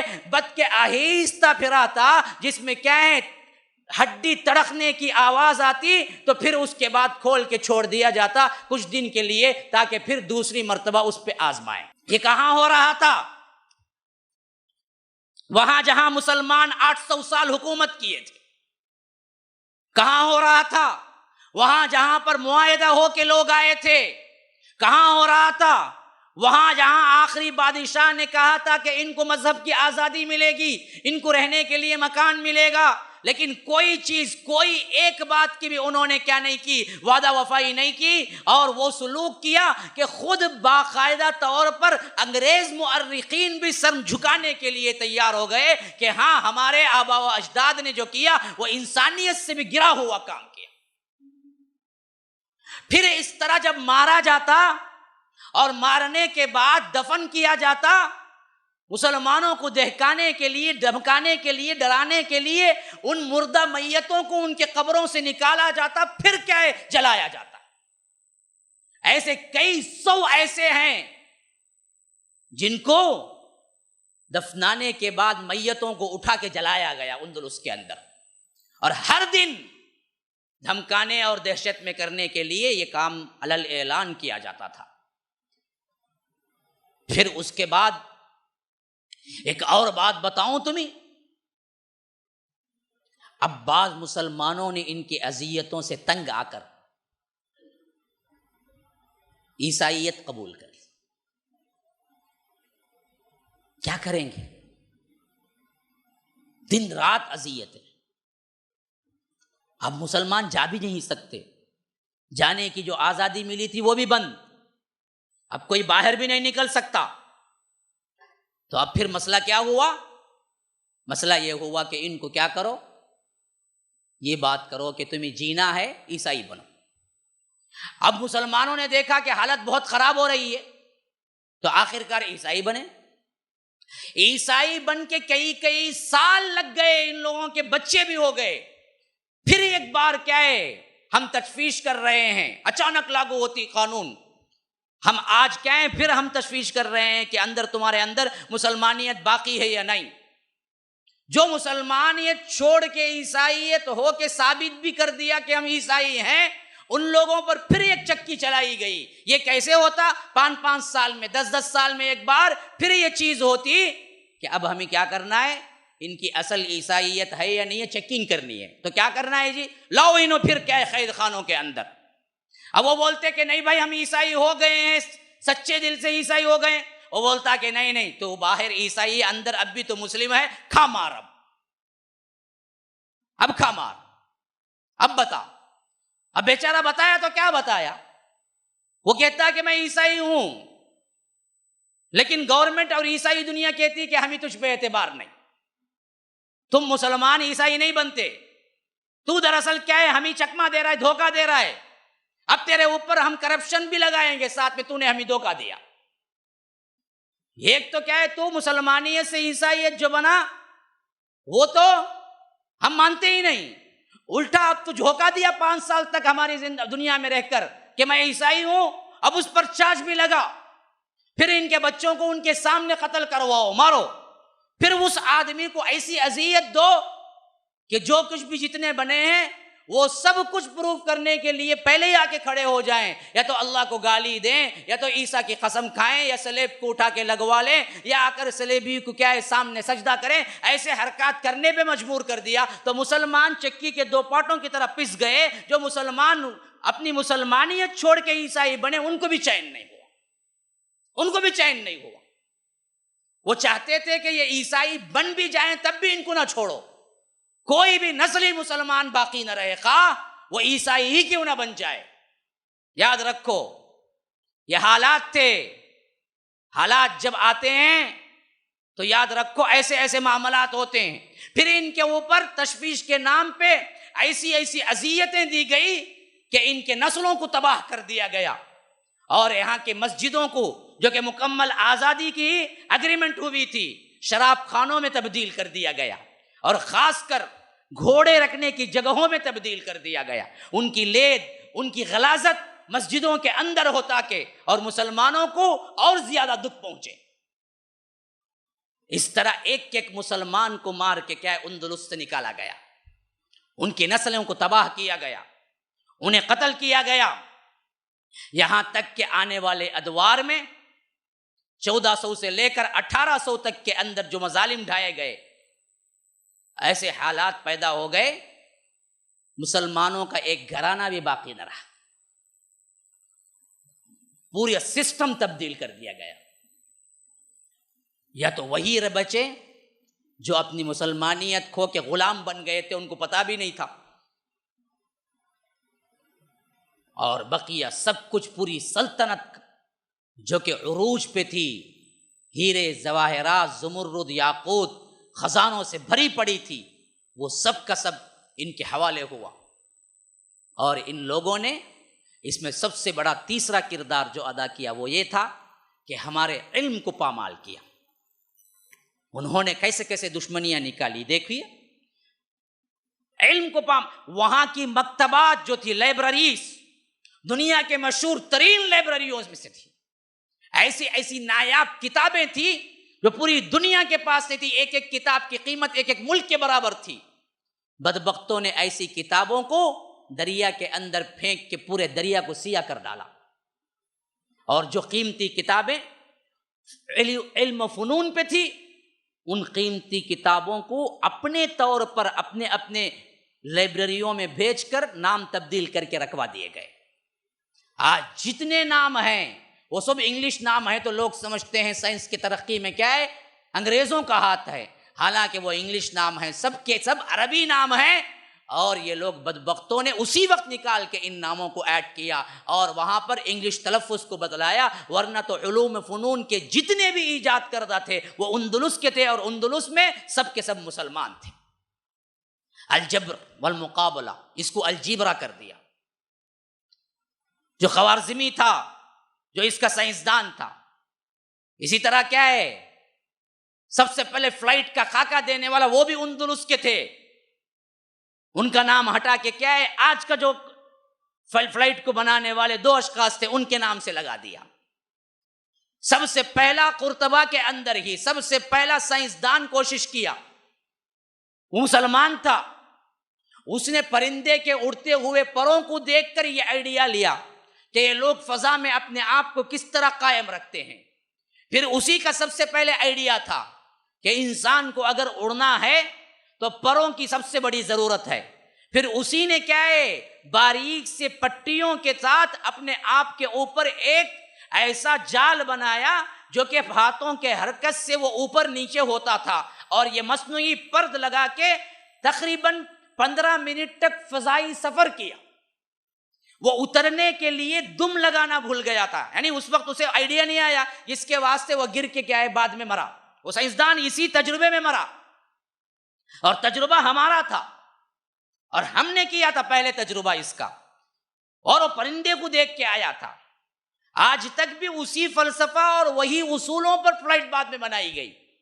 اور اسی طرح وقت دیکھنے کی سب سے پہلی گھڑی بھی اندلس والوں نے بنایا, اور وہ بھی اللہ کے دی ہوئی اس حکم پر کہ چاند اور سورج کا جو اللہ تبارک و تعالیٰ کہتا ہے کہ کیلنڈر اور وقت کے لیے ہم نے بنایا ہے. یسألونک عن الأہلہ قل ہی مواقیت للناس والحج. تو ہمارے مسلمان سائنسداں کو ٹکرایا کہ جب اللہ اس کو کہتا ہے کہ مواقیت ہے اور اس کی ٹائمنگ ہے, تو اسی سورج اور سیاروں سے انہوں نے ایسا ٹھیک اندازہ لگایا کہ آج کے لمحوں میں تمہارے اختلاف ہو سکتا ہے, اس گھڑی میں اختلاف نہیں ہوتا. ان سب علوم فنون کو جنہوں نے بھی بنایا ان سب کے ناموں کو تبدیل کیا, اور جتنے بھی لوگ تھے ان لوگوں کو اس وقت اگر تھے تو مروا دیا, اور ترجمہ اسپینی زبان میں کر دیا یا انگلش زبان میں کر دیا یا انگلش نام دے دیے. پھر اس کے بعد مسلمانوں کا ہسٹری سے نام و نشان مٹ گیا. آج بھی اگر کوئی اس معاملے میں سرچ کرے, ہر ایجاد جو آج کی ہے اس کے پیچھے مسلمان کا ہاتھ تاریخ سے پروف کر کے بتا سکتا ہے. ہمارے نوجوان اس میں آگے نہیں آتے. کوئی نکلے آج کا نوجوان جتنے فنون ہیں ان فنون پہ ریسرچ کرے تو ہر فن کی ابتدا جو پیچھے پہلے خاکہ دیے وہ دراصل مسلمان آئیں گے, اور ان میں زیادہ تر اندلس کے آئیں گے. ہاں, ابن رشد جیسا شخص اندلس میں پیدا ہوا, جس کی کتابیں آج بھی کیا ہے یورپ میں چھپتی ہیں, انہی سے یہ لوگ لیتے ہیں. طب کا سب سے بڑا بھی یہیں سے آیا تھا, اور طبی قانون جو بنا ڈاکٹروں کا اور آج تک جو پڑھایا جاتا ہے یہ مسلمانوں کا ورثہ تھا. اور مسلمانوں نے سب سے پہلے جراحی کا آپریشن کاٹنا, اس معاملے میں الوپتی جتنی آگے بڑھی ہے یہ سب کے سب مسلمان سائنسدان اور ڈاکٹر اندلسوں کے مرہون منت ہے. سب سے پہلے مسلمان نے ہی یہ نتیجہ دیا کہ آپریشن کے ذریعے کسی چیز کو دور کیا جا سکتا ہے, ورنہ جراحی کا نظام اس سے پہلے نہیں تھا. اور جتنا ٹاپ لیول پہ الوپتی گیا ہے ان سب کی وجہ وہی چیزیں وہی قوانین ہیں جو مسلمانوں نے بنوائے جراحی کے لیے. اور سب سے پہلے آلات جو بنوائے جراحی کے, جتنے میڈیکل اور خاص کر آپریشن تھیٹر میں جو قینچی اور جو کٹر اور جو چیزیں استعمال ہوتی ہیں اس کا خاکہ دینے والے مسلمان سائنسدان ہیں جو آج بنائے گئے.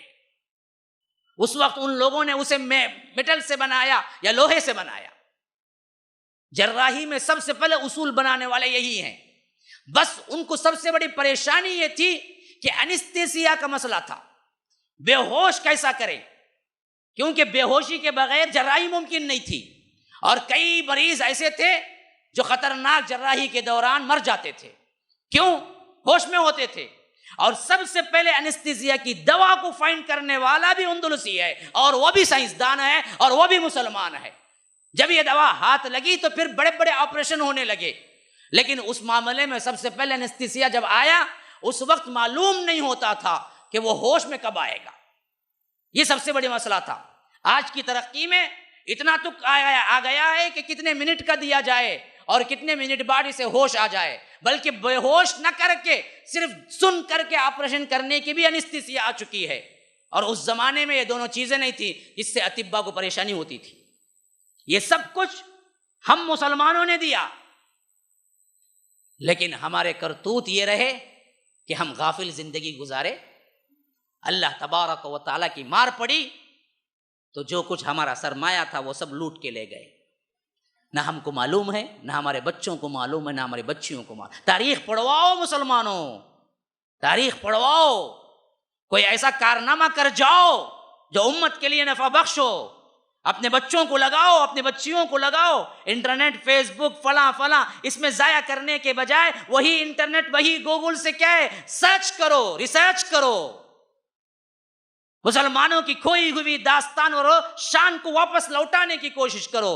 میں بچوں سے التجا کرتا ہوں، جو لڑکیوں کو چیٹنگ کے لیے سرچ کرتے ہو، دنیا کے لیے سرچ کرو، مسلمانوں نے کیا کیا ایجاد کیا، نیٹ میں جاؤ تو یہ کام کرو، پڑھو، دیکھو کیا کچھ ہے، ایک انگلی پہ کیا پورا علم سمٹ کے آ گیا ہے تمہیں۔ آج علم حاصل کرنے کے لیے نیٹ استعمال کرو، علم حاصل کرنے کے لیے گوگل استعمال کرو، آج کی دنیا میں کیا ہے، حیرت انگیز کارناموں کے لیے کرو، فحاشی اور ریانی کے لیے مت کرو۔ یہ زمانہ ہمارا فحاشی اور ریانی کے لیے اجازت نہیں دیتا۔ آج ہم کیا ہیں، بالکل گڑھے کے کنارے کھڑے ہوئے ہیں، ابھی بھی ہوش نہ سنبھالیں گے تو یاد رکھو پھر تو نسلیں برباد ہو جائیں گی۔